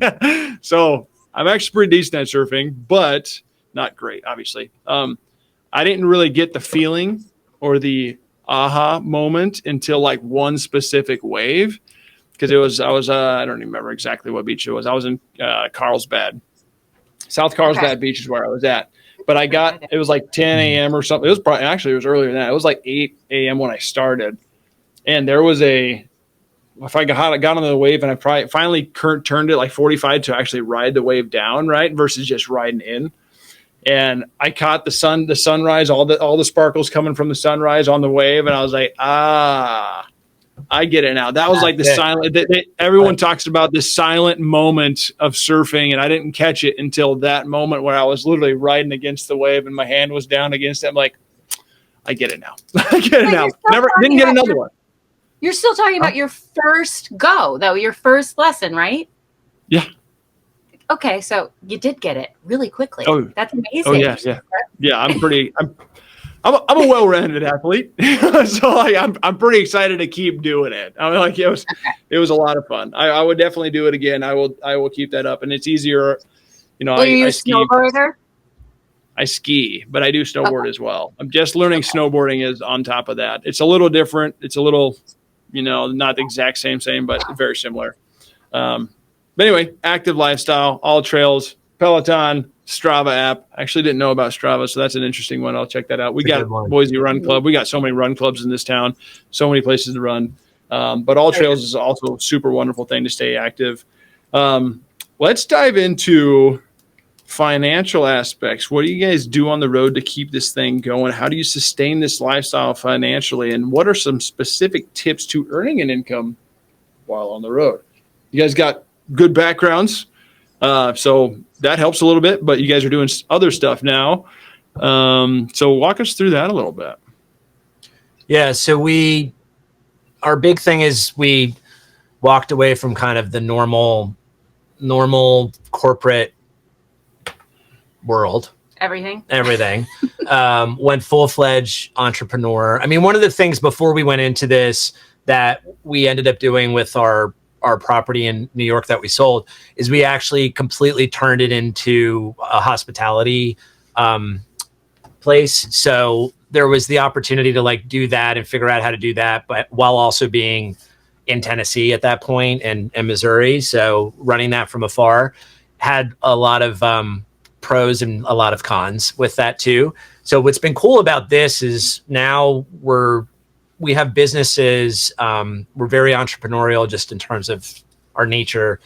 And what's been great is just because of all the tech we were talking about, the ability to constantly be on if you want to be is totally done from the road, no matter where you're at. Like, I think we've only had 2 locations. Actually, last week we had an issue, which is why, thank you, by the way, for bumping this. We had an issue last week with where we were at in California, where our Starlink was so bad that it completely disrupted any of our business meetings that we had. And other than that, it happened one time in Georgia. So I would say 95% of the time you're good. So what that's allowed us to do is we have just a few different types of businesses that we're involved in.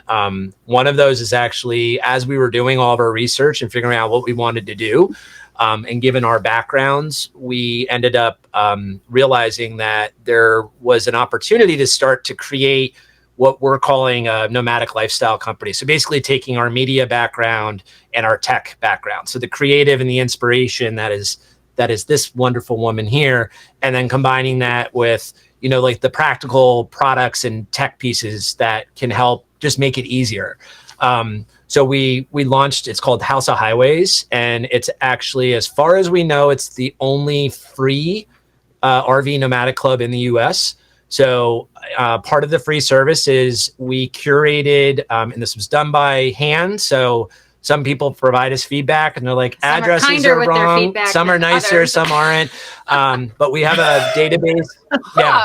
Yeah, that part's been a little hard. I'm like, we're just trying to figure out a way to aggregate everything. Rule the world and take dominion. Yeah. So it has 45,000 campgrounds in it. So you can go through and search anywhere in the U.S. So these are all U.S. centric, and then we'll be expanding into other areas. We also have a free app called HOH, House of Highways Roamer Rewards. And what it is it provides 1 million redeemable coupons across the US. So it could be on your phone, you walk into a Chick-fil-A and it's 25 cents off a sandwich, or you can get gas discounts. And then for people who don't actually even RV, you can use it for stuff at home, like putting a new roof on, getting a new furnace, just school books, like practical things. It has everything in it. So that we launched, and it's been great. We have a community of over 475,000 people that are in it. A lot of it we use. So Christy Lee, through what she built in New York and with our place that we had, the farm there, a lot of what people were attracted to was kind of just like the lifestyle of what we were doing, like having our friends and family there, seeing all the design work and creativity that she was doing. So she's actually built a nice big following on Instagram of people that just kind of want to see what we're doing and hanging out. Plus, it also helps. Animals are a big thing. You know, the people love animals. They love to see animals doing fun, happy stuff. It doesn't bode well for us. We're down to a cat. No, well, right now, Millie the cat is our animal of choice. A leashed cat. Yeah, no, that's true. She has been training to walk her. Yeah, she follows us on hikes now. Not kidding. Yeah, that's awesome. But yeah. Other than House of Highways, we have stuff in. We're doing things in AI now. We have companies in cybersecurity. A lot of my background's also in healthcare. So there's some different companies in healthcare that we're doing. And it's just nice. A lot of that we can do from the road. But our primary focus is on this life and House of Highways and what that's going to look like. Yeah. So we have some pretty cool new products that are going to be rolling out soon on the tech side in about the next 30 days or so.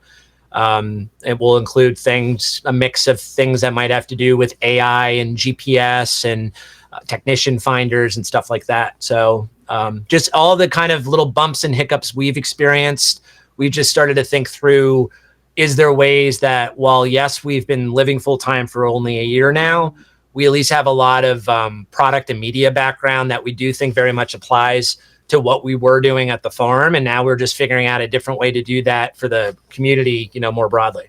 Yeah. Yeah. And selling everything we had, I mean, in that way, it's given us the freedom to be able to build all of that, because we're investing what was our heart and soul, brick and mortar. I've heard it called bricks, or what? Sticks and bricks. Yeah. And now we're investing that in this whole lifestyle of ours, and yeah. Well, very cool. If you guys haven't heard, if you're listening to this, House of Highways, we're doing another episode on that. It will be out around the same time. We'll talk more about that later. So you guys did that, but what about like budgeting tips? Like we're going to talk a lot more about the House of Highways. We'll dive into that. But like, what about budgeting tips for the road? Because it's a different lifestyle. You're not doing the same. You're not paying rent. You're not paying property taxes, which is one thing that people love about that. They kind of almost like flipping the bird to the, Uncle Sam. Oh yeah, I mean, we were in New York. We understand. Yeah, we understand. Yeah. So talk us to maybe a couple things that you would do, I guess, budgeting wise while living on the road. One of the biggest things that CL uses as a barometer is a bag of groceries and how it evolves from every state that we go to. Yeah. And I'll let you discuss that one. Wait, one more time. A bag of groceries. So, I've been using reusable insulated bags for as long as I can remember, because grocery bags became illegal in New York, like a decade ago? Yeah. I don't even know. And I like to be able to schlep it all in one go. So I have these bags that have traveled. Schlep it? Yeah. Is that a Midwestern word? I haven't heard that in a while. Is that a Jewish word? It could be. My paternal grandfather was Jewish. I'm pretty sure it was schlep. That's but might be. So, for example, when we were San Antonio area in Texas, this bag of groceries would have been roughly $40, but the same bag in outside San Diego was $100. It's kind of like the old barometer, you know, when people would travel and if you're going to Canada versus the US, you're traveling over the UK, a can of Coke, no matter what, not only does it taste different, but there's a different price to it because, you know, the price of $1 or a pound or whatever it may be changes. Well, what's been really obvious with this is like when she gets the bag of groceries in San Antonio and it has like the core essentials, just whatever the basics are you need to go. In California, it's like easily 2 to 3 times more. And so that's allowed us to start to think through budgeting because we know where we're going. It means that there's like right now we've been in California for a month and a half. So this is probably going to be our most costly part of the entire year. But we're not driving, right? So like we were driving fools last year. That is true. So that helped. Like we're still moving, I think, at a mind-boggling pace for most full-timers, right? Yeah. But I don't know. Yeah. Well, and you just like the app Chevron? Yeah. So the other thing that we started doing because of gas prices is we downloaded every single gas app in the US. And we're supposed to say diesel now. Well, the gas app. But what I'm saying, I'm just saying that. Petrol. And so like Chevron in particular is one that we try to use as much as possible because many times you bank your discounts and then they offer up to 50 cents off of a gallon of diesel. And when you're in California and it's now up to like $5.50 to $6, that obviously matters. Like, you know, the other thing for budgeting that we take into account with diesel is we ended up installing, well, truth be told, we had her amazing uncle do it. MacGyver and CL uncle did it with him, but we ended up installing a 45-gallon auxiliary tank in the bed of our truck. So back in the truck now, we have a sliding hitch, and then we have this 45-gallon tank in there, which allows us then, when we're filling up and able to save that amount of money, it at least allows us, like, we probably won't have to fill up the gas now for a while. And because we're staying in California much longer in spots, it allows us to budget it much, much better. Because even going to the farmers markets, it's a lot more expensive here. And the other thing we like to do is because we like to go to the shows for music and like have experiences like that, we take that into account when we think about where we want to stay, and maybe we'll spend less so that we can go and do more. Like there are ways that we try to balance out the best way to do it. Yeah. I mean, it's I had one person say like, hey, budgeting advice, grab a book, look online. There's all sorts of stuff out there. The Gas Buddy app, Chevron app, Maverick app, whatever it may be, wherever, you know, part of the country, you're going to find something. Shell, I'm sure, has one too. What's the one that gives you cash back? Up something? You know what I'm talking about? I'm gonna have to write that down. I don't know. I don't know. I don't know that there's one. I had it for a while and I never really use it. You hear it on the radio all the time. I know Apple Pay does, or Apple, whatever that wallet. Some other. I know Gas Buddy's one of them, but there's like a cash for gas type deal. Oh, is it Mudflap? No. Mudflap's another good one. But I would say the other thing with budgeting and even planning that I'm religious about is I use AI as much as possible. I'm pretty sure he is AI now. I'm not even sure. I'm not talking right now. Yeah, it's all AI. Upside. I don't know that one. Okay. I'll have to look that one up. There you go. Yeah, there's another one for you. Yeah, like I have found that GPT in particular, I can't speak for like Grok or Gemini, but they'll help with, you can put in where you're going and then it will recommend like best spots to stay based off of cost. It will bring up like the best way a path to go so that you're able to figure out like good diesel prices. So ChatGPT has actually gotten very, very smart with. Now, I will say I've also created my own like channel in there that just I continue to fuel it with everything that has to do with like RVing and nomadic living. So that helps a lot too. Well, and one of the things I think this is not gas fuel related, but there are so many deals to be had when you're staying a week plus. Yeah. Right. So asking what's the threshold where the special pricing starts to kick in. And sometimes then we change what we thought were going to be our plans to fit that threshold. And to that point, I'm realizing we also specifically wait for the sales. So the Black Friday sale last year, I ended up that day, it was exhausting. I booked 15 places that day because it was 25 to 50% off, which was insane. And then CampSpot just had their biggest week, as they called it, last week. And that was also, you can get 50% off too. I am definitely, it's like, I feel like my mom back in the day where she would have her little coupon I'm thing so proud. in the grocery cart. Like I am like that very much with.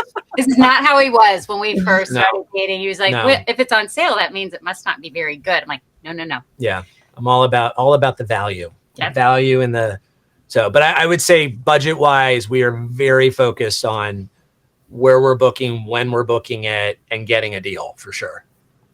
That's Which super we awesome. were not as smart about last year. Yeah. I've never heard the Black Friday deals for campsites. That's a heck of a way. What was it? What'd you call them? Something planner? The over aggressive planner or something like that? I mean, Sure. that works. That sounds perfect. Yeah. That works. That's a kind way to put it. Well, and the other thing that I think is just, and our friends and family, and even she does, makes fun of me for this. So I'm very big on setting reminders. Our dear friend Carrie, actually, when she visits us at our rig, we'll have the Alexa devices. The reminders will be going off all the time. But for planning purposes and budgeting, what's nice about it is when we find out that, say, Sun Outdoors or Thousand Trails, whoever it may be, is having a sale, we set a reminder a few days in advance so it starts going off. And then I'll also put it on our work calendar too, so that we don't miss it. And we make sure that we don't plan anything when we're out and about, so that we're sitting down and we do the booking, as brutal as it might be. And so that's another thing I would recommend, because they have really good sales, but they don't do them that often, is what I would say. Like they're rare when they do them, but when they do them, they're good. Yeah. That's pretty awesome. That's actually, I would say that's a golden nugget tip that I've never heard of. I've talked to 30, 40, I don't even know how many full-timers I've talked to now, but that's a solid tip. I like that one a lot. Yeah. Money on that one. You guys mind if we take a pre-break? Yeah, let's do it.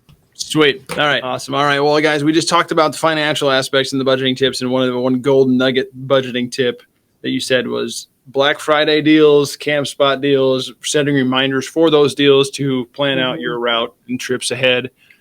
Money of a tip. Love that tip. But you guys have been at this for a year now. You guys are community and connectivity type people. You guys had a farm in Hudson Valley, which is is that New York? Yeah. Okay. I don't know the Northeast at all. All I want to do is go up there. I just want to get lobster. That's it. I'd leave. We can tell you too many damn people is what it is. I want to go to I want to go to Central Park. That is, I saw Stuart Little as a kid. Saw Elf as well when they're having the snowball fight. That's why I want to go, basically. Other than that, don't really care for the rest of it. Community and connection. Have you guys yourselves found a community and connection within the RV world? Have you done any RV rallies, community events? Have you done the full-time families, 1,000 trails, those things? What about all that stuff for you guys? What does that look like?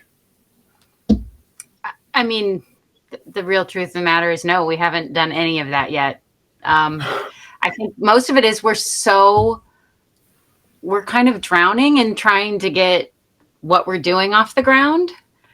And then, frankly, not having kids and then not having a dog right now, I think that in and of itself really kind of sets us up for, it's not failure, but those are two like really big ways to find community out here. I mean, we're very social. Do you want to? I feel like I gave the wrong He was answer. just like stoic the whole time, just like, nope. I think I'm being truthful. Like, No, one of the things I was thinking of is because, like, you carve out your privacy, kind of however you can when you're out on the road, right? And so sometimes you really have to make a concerted effort to constantly be moving beyond pleasantries and just like we talk to tons of people, but if we're just talking about RVing and all of that, that's not how real relationships are built.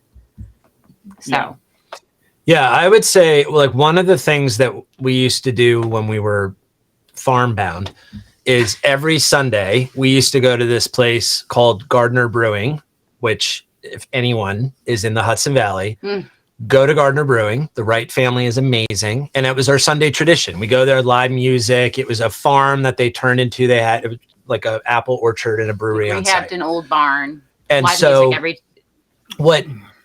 what CL's saying, she's definitely right. Like when we had our boy Red before he passed, like one of the things that was big is we'd be out walking around. You have the dog runs. You have like, you'd be able to have all these experiences where you're interacting and talking and going and doing things. The other thing that we definitely do is we're trying to figure out, like when we go to a place, we try to find our Gardner Brewing where, and that's all about the people too, because we had a lot of really, really good friends in the community that we never really hung out with outside of being there, but it was like their tradition too, that we would hang out. So we are trying to figure that out for sure as well. But she's right. We get lost sometimes in kind of figuring out what we're doing to where we haven't had the chance yet to start to figure out doing the rallies and all that other stuff. But it's on our list because. Well, and okay, so everybody, you know, particularly married people that are out here living full time in a rig, everybody jokes about, oh my God, how are you together all the time? But so then we don't mean to be, but we're kind of a clique of two, right? Like we enjoy each other's company so much that when we are out and about walking places, this and that, we're already conversing and laughing, whatever. And that's not conducive to starting spontaneous conversations, right? Yeah. Maybe we need to like each other less. I do think, I will say though, one of the things, I hope that doesn't happen. I know. That would be terrible. One of the things that I saw a big change is we got a telescopic flagpole from Flagpoles, etc., which they're badass, just as a side. And we ended up, so we have our American flag that we have up, and then we also have our House of Highways flag.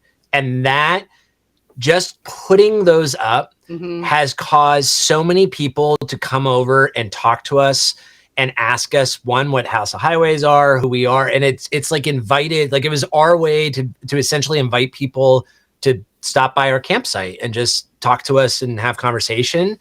And I've noticed that a lot of people, because some people hang like their family crests flags up. So I've noticed that that's like a really, I think that's a cool way to also encourage interaction. Because there are plenty of people, I've seen posts online where they're like, no offense, like truly no offense. But when I'm out with my person RVing, I kind of want to just do our own little thing and be a hermit because it's our time.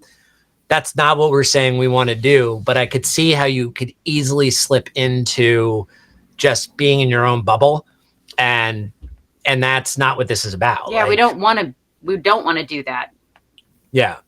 Like I would say one of our favorite places for community and hanging out with people, we were at Sun Outdoors in Islamorada in Florida Keys, and everything from like Lisa who worked there, the staff was incredible, the people that were staying, also they were coming down, some of them were coming for like 5 years straight, and normally you would feel like they wouldn't be inviting then, and everyone was just like really nice. And so it turned into, plus I do think places that have like Friday night live music on site is really cool. Like there's been some really cool spots where it's encouraging you to kind of congregate and come together. And that's been nice as well. Yeah. Well, and one of our favorite places to find somewhere where obviously like national parks and outdoor stuff is really easy, but then at night you can walk and it just a little bar, a restaurant, what have you. Like when we stayed in West Yellowstone, every night after going to the park all day, we would just walk, had our favorite place to see live music, and we would do it every night. And you get to know the staff and you get to know locals. And that's kind of one of our best, we wish it could all be like that. I mean, that's like our happy set point out here. I think our first rally, but I don't think they're calling it this. It's going to be, so I booked this a year in advance. Actually, it's 13 months. But who's counting? So evidently, so the Grand Canyon has Star Dance Week. So it's a stargazing week of where all of like the top astrophotography and scientists, from what I've been reading, bring in. Some of their equipment is like $50,000 telescopes, and they set it all up. They're gonna let us, and they let you use them. Like they show, like clearly they're supervising, because otherwise I'll be like, But he does lack finesse. Yeah, I lack the finesse. But and so we're going to that. That's at the Canyon Village down there. So that's very much like a group that goes there just for that. It's all about the night sky and the national park. So I think that will probably be our first. So we'll have to talk to you after that. We're so excited. Please do. I mean, it's super nice here. Like you can be downtown Boise basically and still see the stars. It's a wonderful spot. I mean, it's the most desolate metro in the U.S. So like you go an hour out of town, you're in it. I mean, you're in the thick of it. Yeah. So it's absolutely wonderful. Stars are something that I grew up looking at because I grew up in the middle of Nebraska. I could see everything, right? Yeah. So chasing stars is a big thing, but I'm super excited for you guys to get into like a rally like that and make some more friends. I can see how the people would, you kind of clam up, almost become not introverted, but like, spending more time together is kind of something that, I've talked to a lot of customers. You guys aren't my customers. You're my friends now. I used to sell, sorry. So I sold a lot. But what I found out is like when you guys go full time, or when families do go full time, they end up, an unexpected benefit is that you become so much closer. Obviously you're living in the same spot, but you're traveling you don't do anything singularly anymore. So it's either you have an issue and you fix it, or you have an issue and you go your separate ways. And a lot of people that I've talked to, obviously I probably wouldn't talk to people that break up and don't, aren't doing it no more, but you fix it, you become stronger, you become a better couple. I can see how that would happen to where you just like, I don't need anybody else. I don't really need to make more friends. So I'm excited for y'all to make some more friends. So I would love to talk to you again, come after the 13. It's a long time. I'll talk to you before 13 months from now. No. I booked it 13 months in advance. It's actually, when is it? June? It's June. It's in June. Yeah. Perfect. Is there still rooms open? Or there's still room available? Might have to go. No, I don't think so. I think they book up. We got a pull-out sofa. Yeah. Come crash in. What up? Awesome. So, yeah, couch surfing, RV couch surfing. That's an interesting one. There you go. Throw it on the house highways. Maybe that'll work. RVBnB.com. There you go. Oh, I'm sure someone does it for sure. Actually, I got a buddy here in town that put an RV in his backyard and B&B's it. Yeah, he's got like a little hot tub too. Yeah, we've had a lot of people since we've been on the road. Same thing, yeah.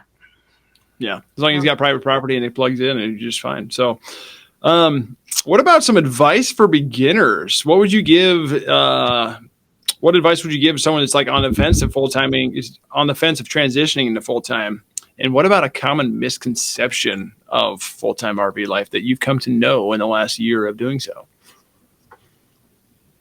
Big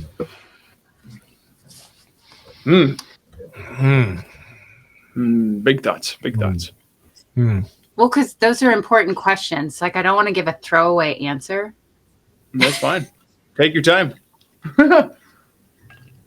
So, a common misconception, I can answer one. Okay. I only remember one. So what I have found is, take our friends, for example.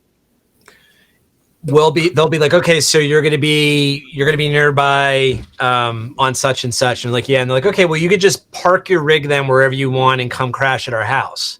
And then I'll have to explain to them, I'm like, well, no, this is our home. Like, we love being here. Like, thank you. Yeah, they think they're doing us a favor. Come on, take a break. Like, they absolutely think like, oh my God, let's save them from having to be inside that place one more night. Come stay in our guest room. And it's like, no, we love being in here. This is like, we love it. So that, I think, is a big common misconception. from the outside. I was going to say, also related, that you really have to spend time planning with friends and family, even if you're going to be near where they live, to really make sure that you see one another and spend good time together. Like, that still needs just as much time and attention in our experience as if we had been planning it before. And then I think the biggest thing is, like, misconception wise, is no one, unless you really know the market and if you've looked into it, understand how beautiful and amazing and comfortable these things can be when they are functioning the way that they should be.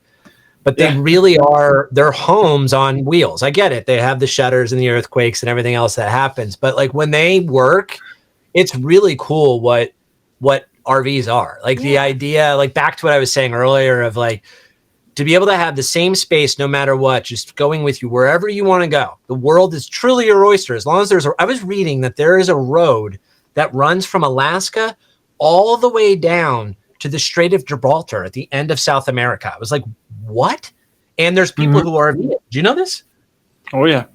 I didn't know that. And I was like, that's crazy. But so that, I think, is, because I just think no matter what, people, I gotta say, I think the Christmas Vacation gave a bad rap for RVs. Like, Eddie's amazing. He's an amazing character, but like, that's what you think of for RVing. And some people may want that, some may not, but like, it really is whatever you choose it to be, whether it's a van life, it's a pop-up, a camp. Like, I just think no one really understands that there's so many options out there, and they're all great options. You just have to figure out what you want to do. Yeah. Like, we talk about this now. It might change in 5 years, what have you, but we don't feel like we gave anything up. We don't feel that way. We actually feel as if we've invited this infinite amount of just consume it all, have it all, experience it all, this magical way of living that from a mental standpoint, a physical health standpoint, all of it, that it kind of like has unlocked this fountain of youth for us. I mean, we're middle-aged.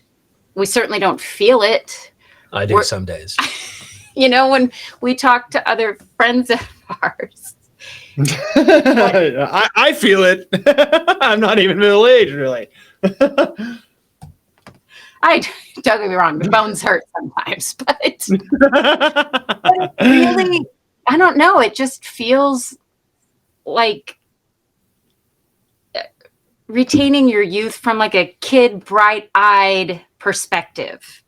Mm-hmm. So yes, there are things that are not going as planned, or, you know, are giving us some gray hairs, but all in all, we're just like, holy cow, this is how we get to live.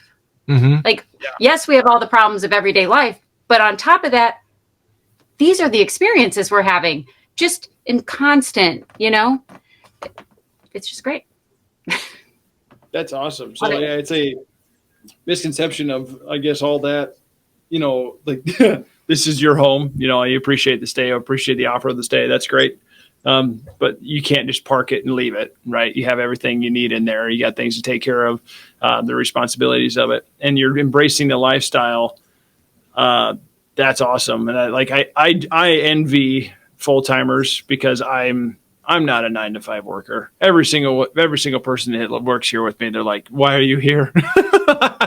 Like, I enjoy what I do. I really do. I enjoy the company, but I'm not a sit still person. I'm a travel bug. I'm a wanderlust. Been in 14 some countries. I'm all over I have stuff planned at all times, whether it's a week in advance, whether it's 13 months in advance. I'm always planned out somewhat, sort of, but I'm also on a whim at the same time. You know, if there's someone's like, hey, let's go to Alaska in June, I'm going, whatever. We have unlimited PTO, and they have not told me to slow down yet. So I'm gonna use it. Yeah. Right? It's there for a reason. Absolutely. So that's an interesting misconception. I've actually never heard that. I guess that way of saying it. I've heard of people, you know, it's awesome to be able to go meet up with somebody, you know, because you have friends all over. I mean, I got friends in a lot of the states now. Just kind of crossing through, like, hey, I'm going to be here. Let's meet up for dinner or something, whatever it may be. I can't just come stay at your house unless you have hookups. Right. You know, I need to have it with me.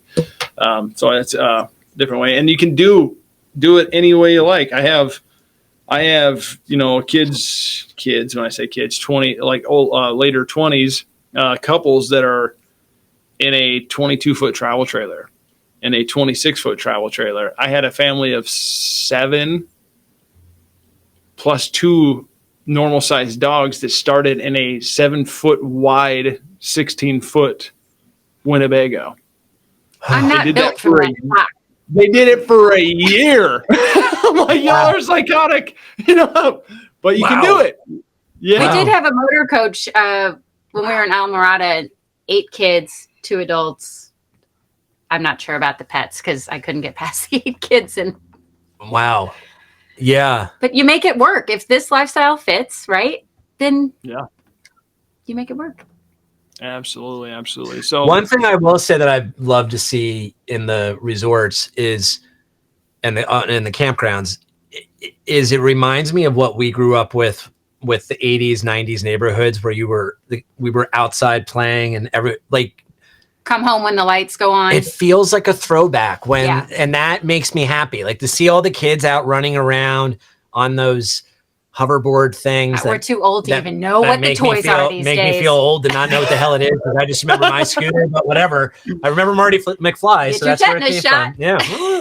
But I think it's cool to be able to see all the kids out there like playing and just like having a good time. And I feel, you feel safe everywhere you're at and you just feel happy and secure and like everyone's having a good time. And that I think is nice too. Yeah. Well, we talk about, Well, as we're creating House of Highways, we always kind of come back to this tech forward, yet kind of old fashioned values. We're slower living and letting the kids roam and play. And it's a nice balance. Yeah. Yeah. Interesting. Yeah. The nostalgia part of it. It's an active lifestyle in general, right? Just being able to travel around. You're going into RV parks where most people are either there for a long weekend stay, road trip, or a lot of full timers are out there doing it now. Like I said earlier, plus 1 million people now are doing it. I think it's actually 1 point something. 1.5. Is that what it is? Yeah. Is that insane? 1.5 million people full time now. It's nuts. Well, and the rate it's growing. That's also. Yeah. Yeah. That was the one thing when we were thinking about like, what could we do with our backgrounds? And I didn't know anything about the industry. And then just last year, it was $190 billion that was spent in the US for RVing. 190 billion in 1 year. 45 million people in the US traveled in some form of RVing and nomadic life. And now I believe it's approaching 15 million of RV owners, which is about $43 billion. And so that's the thing, is it's this massive category of business that's just getting lumped under travel and not like really being focused on the right way. So it's huge. It's cool. Yeah. It's not getting any smaller, and just the way the housing market is, it has been the last couple of years. Yeah, not great. I'd be house poor if I even thought about it. Could do it. Absolutely could do it, but I don't want to. I have like, what's the point? Well, I can't even rent it out. I can't even rent it out for what it is. Whatever. So interesting thoughts there for sure. So doing this for a little while, what are some of your favorite experiences? You said Nebraska, so thank you. Big Mac, Lake Mac out there. We're pandering, but we talk about that place all the time.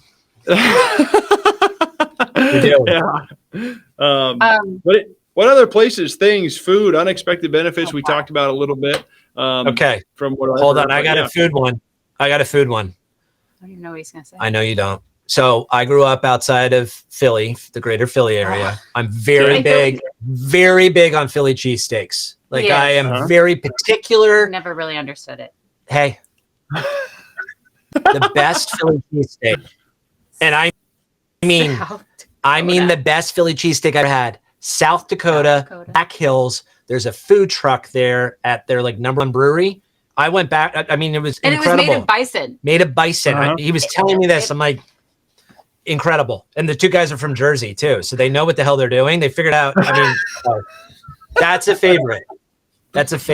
I I will say the moment of seeing Mount Rushmore, because a lot of people were like, it's going to be okay. We walked up to it. I was like, holy shit. Yeah, we talked Sorry, about I mean, You're fine. we're like, we got to go. We got to go. loved it. Loved it. You know, like we've spent our whole life seeing postcards and pictures and what have you. And then you get there and you're like, wow, that's literally what it looks like. Yeah, I would say We're big national parks fans, but like White Sands National Park, I want to live there. amazing. Yeah. It is. We talk about this too. Like people don't make time to have fun anymore, right? Because it's seen as frivolous. But these national parks, like we go and like White Sands, you can sled around, jump around, roll around like a kid, you know? And it's otherworldly what these places look like. You're standing there looking at it with your own eyes going, no, this can't be what I'm seeing. This can't be real. Yeah, I would favorite national parks. I agree. White Sands, definitely. Big Bend in West Texas was just insane. If you want to, so quiet. you want to see something that makes you feel like you're in Lord of the Rings, but in the U.S., that was there. I mean, it was just unbelievable. Texas. In Texas. In Big Bend, it was like you could hear the fibers of the universe. Just It's unbelievable. it was that quiet. It was Sober. unbelievable. Sober. But if you add any sort of cannabis flair or other things, it makes it even more enhanced and amazing. Yeah, There you go. for sure, man. Hey man, we're living full time on the road. I'm sure people could have connected the Yeah, dots. yeah. Yeah. Yeah. The other thing is we liked West Texas so much that actually it's called Maverick Ranch RV Park. We've already booked it for a month for next year. That was amazing. It's right on the Mexico-Texas border. Beautiful. Everyone's super friendly. Just really nice place. Great hikes. The Grand Tetons were incredible. I mean, we're even going back this year. We did West Yellowstone last year. We're doing North this year. Yep. We did randomly this is because of the experience, but there's 1,000 trails in San Francisco. And the gem of it was where we parked. So it was a sardine park. So you're literally smushed in, to everyone's right up against you. Line to line. However, it's right on the Pacific, and we were from our rig able to just see. At one point, she saw almost 3 dozen whales obsessed. that were and for days there were just whales cresting all outside. So that was insane. So 1,000 trails in San Francisco. Another great one was, our favorite campsite in the entire country is site number 15 at Don't tell anyone. Dark Sky RV in Kanab, Utah. Hands down, we're going back there. We've become very, very friendly with them because we love them so much. I know, but we have a very short stay this year because they're already booked out. So Yeah, we have so to that was stop great. talking about them. No, that place that was the first place that we went to where you look out your windows and go, this could be home. This could be home. Yeah, and it is. Yeah. And what was nice there is we had booked it last minute, so we didn't get any sort of like efficiency price wise, but it started at that point at like $64 a night. So I think if you end up going for a much longer period of time, you can get it down to probably like $30 or so a night. And it just was a really, really nice place. I'm trying to think what else. Did that answer I'm sure I can come up with tons more. The problem is it's like our favorites are starting to cascade on top of one another because each new place, it's like, isn't there room for all of them to just be a favorite at a top of the mountain? Yeah. Right? Oh, actually, this was a cool experience. So we did New Orleans right around. I'm a Halloween baby on actual Halloween.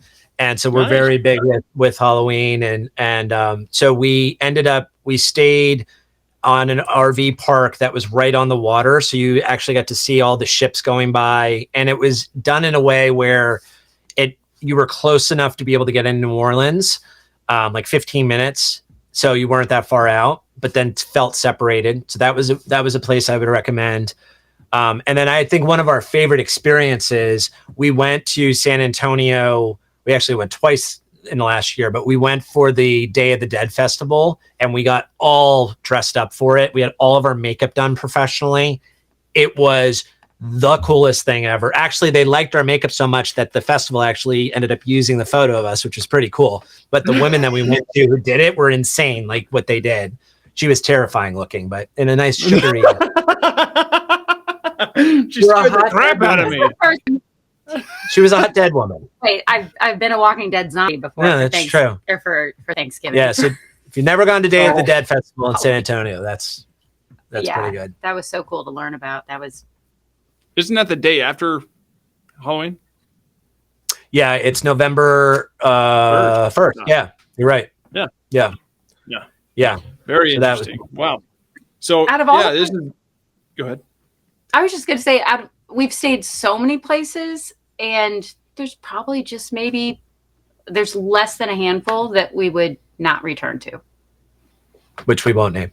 Well, and even then, it's not like there was regret. It was just like, meh, okay, moving on. Yeah, wasn't bad. Good. Glad I got the experience. Moving on. It's a one and done. Yeah. Very cool. So, sounds like you don't really plan on stopping the RV journey unless something drastic were to happen. So, what are your future plans when it comes to your RV life? What are your goals with your RV journey?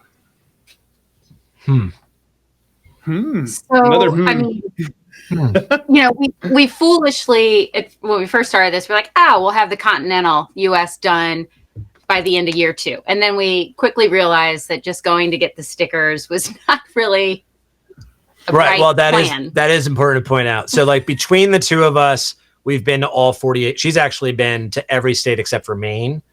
But our rule is unless we sleep at it with the rig, we don't count it. So that's why we've only been to 25 states, but we've been to a lot of the US. But what's cool is that we've going to places we've been to before, but now with our home coming there is completely different than visiting it as a tourist. Because you actually you oddly don't feel like a tourist when your rig is parked. Like right now, I don't feel like a tourist in California. I don't even know if that makes sense, but like, I don't know. It's odd. And one of our girlfriends, her and her husband and their family, their 2 boys, they started traveling before we did.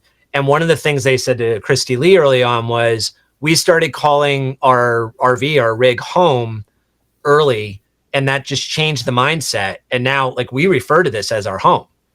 And I do think that changes how you go around the country then, because you don't just feel like a visitor. You feel like you're just... This is our life. This is our life. Yeah. So, we do know that we want it to be go to every state. Obviously, we want to do Canada. We want to do... well, actually, I mean, once all of that, but we even talk about when that's done, maybe we go do New Zealand and we do Australia and we do, I've actually done, so when I met Christy Lee, she had already had a trip planned to New Zealand and I already had a trip planned to Australia. So my buddy and I actually did the Gold Coast in Australia. Very different guys RV trip in our 20s versus part of that. I bet it was a great time. Yeah, very different trip. That one, I did feel like a tourist, and we were gross. So, but yeah, I do think, I don't know. It's like the ultimate goal would be, it would be awesome as we figure out where we truly just like love and can feel the roots in this country. It's like, okay, maybe we have some sort of a presence in, I'm making this up, in Utah, and then we have one in the Florida Keys, and we still travel all around, but we might then spend 2 months there and 2 months there. So they become like bookends of home, but it's like done in a way where we still park the rig. I mean, eventually we'll probably have a different rigs. That's the one thing I don't really. This one's not going to last. Yeah, I don't really understand how they can last as long as you think that they could if you're using them like this. So yeah. Well, it sounds like there's no end in sight as of now. I think that's one of the freedoms of not having children is we have the freedom to craft this in a way that really makes sense without worrying about affecting other people. I think where it could end is if our friends and family decide to not come and visit us while we're out on the terrible. road, that does change it. Because we do look forward to knowing that we have, like, for example, her aunt and uncle, who we've been talking about a lot, they're already booked. Actually, they booked a month as well for West Texas for next year to be there the exact same dates we're going to be there. They've never even been there, and they knew how much we loved it. So they're like, we're going to come. So they're coming and bringing their rig. And knowing that we have that kind of stuff planned, it's just like, it's exciting to then. I also think that ties also into like the rally questions and hanging out with the community too, because we know that we're bringing our loved ones with us along too. Yeah. I guess that's, if this ever starts to feel lonely, or that our interpersonal relationships outside of this are hurting because of it, that would change things, right? Because our people are really important to us. So if we start feeling far away from them, in all of the different ways, then that would be a deal breaker. And if Starlink and Amazon stopped existing, that would be the end of it.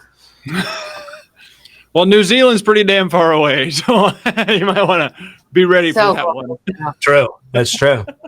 You're gonna have to drive on the Mm-hmm. Super, super cool though. Yeah.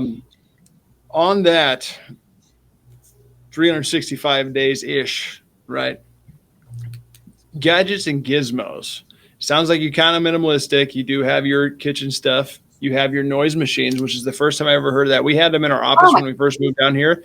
Like, it shuts down an office space noise. Like if you have your own little cubicle and they have it's a little white noise. Yeah. You put it on brown noise though. It has to be brown noise specifically. That's the other thing, because then it's not annoying. It fades into the background. Brown noise. We didn't even know it was a thing until a few years ago. There was some study done that brown noise in particular is the one that actually can be used constantly and it doesn't distract. Yeah. Really?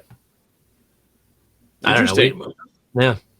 It works for you guys. So, but anyway, what other gadgets or gizmos are you like, I have to have these things to RV? Alexa. We have to have Alexa. Yeah. Everywhere. We also have a ring cam on the outside. Oh yeah. So I'm curious. Alexa's I figured. I was like, wait. I mean, she's trying to take over as woman of the house, just so you know. She definitely is. So that's a personal side of my own.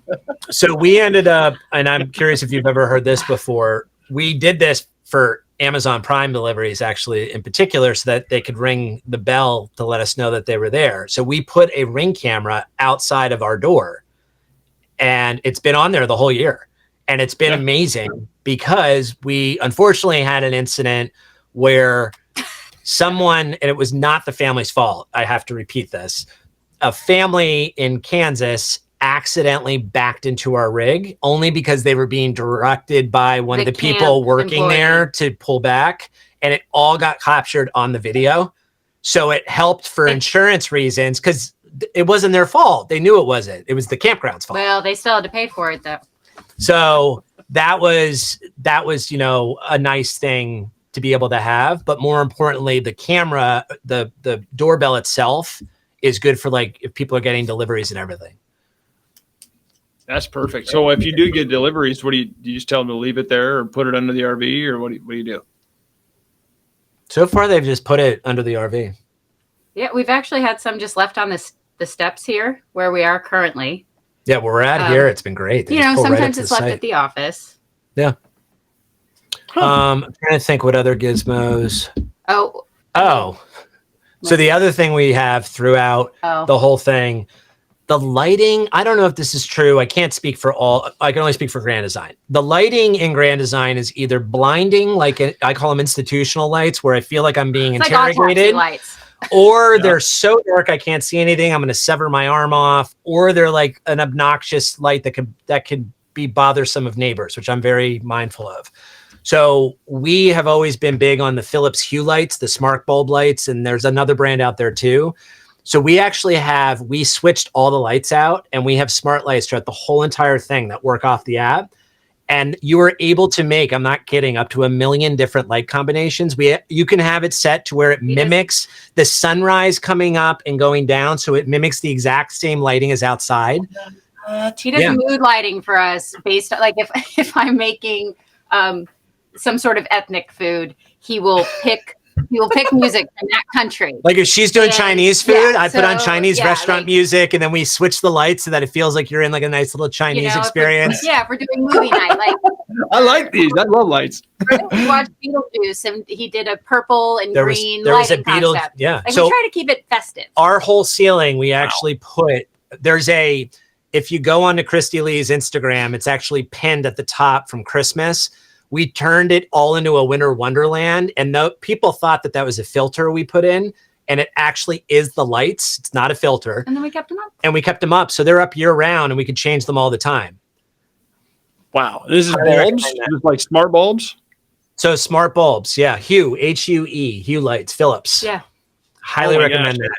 I'm a huge fan of low light, like yellow, low light, like when the Thomas Edison light bulb, that type. I love the old style. Like I hate lights. I hate the fluorescent. Yeah, I hate it. It makes me feel like this. Yeah. Yes. No, you would love the lighting in here. So that one's huge, because from a practical side, what's nice is they make little lamps that you can pick up, and then they're portable where you can walk outside with them, and then we put them on the picnic tables or whatever, and then you could change them in whatever color you want. Yeah. Oh my gosh. Yeah.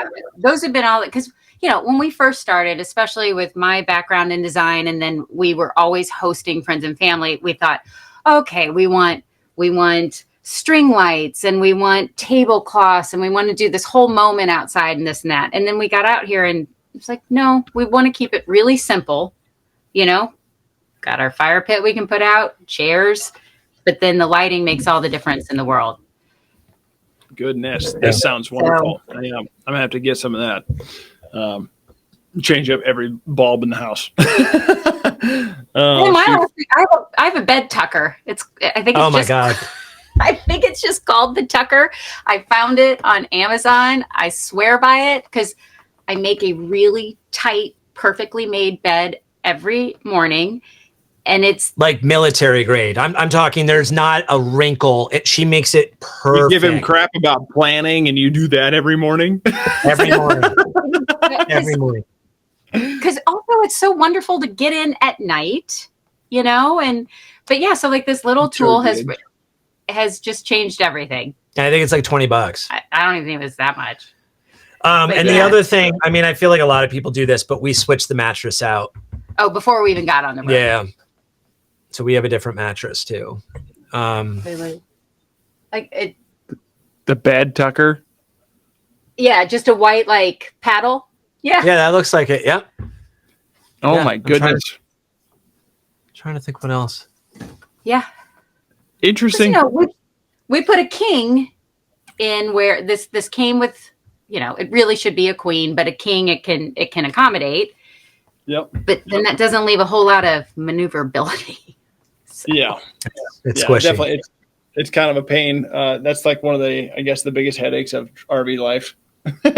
Challenges and solutions. Making the bed tucker. There you go. Yeah. We're not big on, we've really not bought a whole lot of the gadgets. Yeah. Generally speaking. I think we have a lot. We just, everything. But are the lights, those, yeah. Yeah, that's a gadget. And then we do try, I'm terrible. I should have a green thumb. I don't. It should be in my wheelhouse. It isn't. But so I have plants wherever we can stick them. And that just seems to, like, doing little touches that make the rig feel like home has gone a long way too mentally, like putting. There it is. Yeah. There you go. Exactly. This one's fake though. It's just for looks.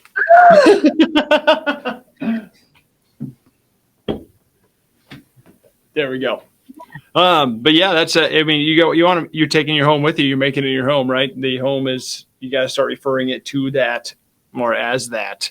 So yeah, make it your way, right? The lights would be, that's a huge touch. I'm going to get that app. I'm going to mess with the whole house. I love lighting. Addicting. It's addicting. I would have absolutely loved to be like a light engineer or a laser show artist. Like I could have been absolutely famous if you would have given me that, but I would have needed so much power. Like, I would have shut down cities with how much light I would have been at. It was a dream of mine, but maybe next lifetime or the early one. I don't know, whatever. Well, guys, we've been talking for like two hours here, and it's been absolutely wonderful conversation. So thank you very much for giving up your time. Wow. Yeah. Always a good sign when it doesn't feel as long as it absolutely was. I've had some 2-hour conversations. It's not as fun, but it's still great information. But this has been one of the fun ones. So this is one of my favorite questions. You guys have it always gets answered along the way, right? It's there's just a little bit of picks and touches, and there might be a coming out of Colin here. But what's your overall why? Why did you choose to do it, for one, and why did you choose to continue to do so? I think you answered it a little bit on the why. Is you take your home with you, it's on wheels, and the front window scenery changes at all times. This country that we live in is an absolute gem when you don't stay in one spot. There's so many cool things to go see in this country, in little towns, in big towns, in completely remote places where you can't get cell service. So, like, overall, what is your why? Do you want to go first, or do you? I mean, my why is what you're saying. Like, I grew up Eastern Pennsylvania, then I lived in New York. That's my story. That's what I did. And I had to do that because of work. I had to do that because of love. I had to do that for family reasons. And I loved all of that. I get why I did all that, and that was great. But because of now just technology and life and where we're at, the why for me is I want to like just suck in and do as much of the US and then frankly other countries as I possibly can. I think I had in my mind that if I would ever do this, it would just be when I was old and retired. And that may still happen, but now it's like, okay, to be able to do it now and enjoy it in the way that we can. And then I do, the why goes back to a lot of what we talked about, to be able to drag our family and friends around everywhere we go and make these experiences and moments with them. I didn't ever think that would happen. That was never an option. So that's my why. And then the ultimate ending to this will be one day, I think we will find a spot where it's like, so this is home. This is where we're supposed to be. This is it. And then we just stay. And that's kind of where I'm at. And then we figure out what we do next from there. And then we may pick this up again, or we may keep doing it, but it's not the same. It's not full time. It's more of a limited part-time thing. Yeah. Yeah. I mean, I've realized that I've never really felt home anywhere. And I've, born and raised in Missouri, went to school in Florida, lived in Seattle, lived in New York. We've tried Tennessee. This feels so much like home. And like, I want to go to the grave battered and torn and having seen as much as absolutely possible. Right. But I want to be healthy and active right up into that point. And I don't want to get emotional, but we've been through some real heartbreak, lately, seeing just some friends and family go through some really terrible things. And we want to be healthy and happy to be there for them, but also not to befall that same fate. So I think this is just one of the most life affirming, just exciting ways we've ever lived. And to be able to do it together earlier than we ever thought possible it makes all the bullshit worth it. It just does. So yours was a lot better than mine.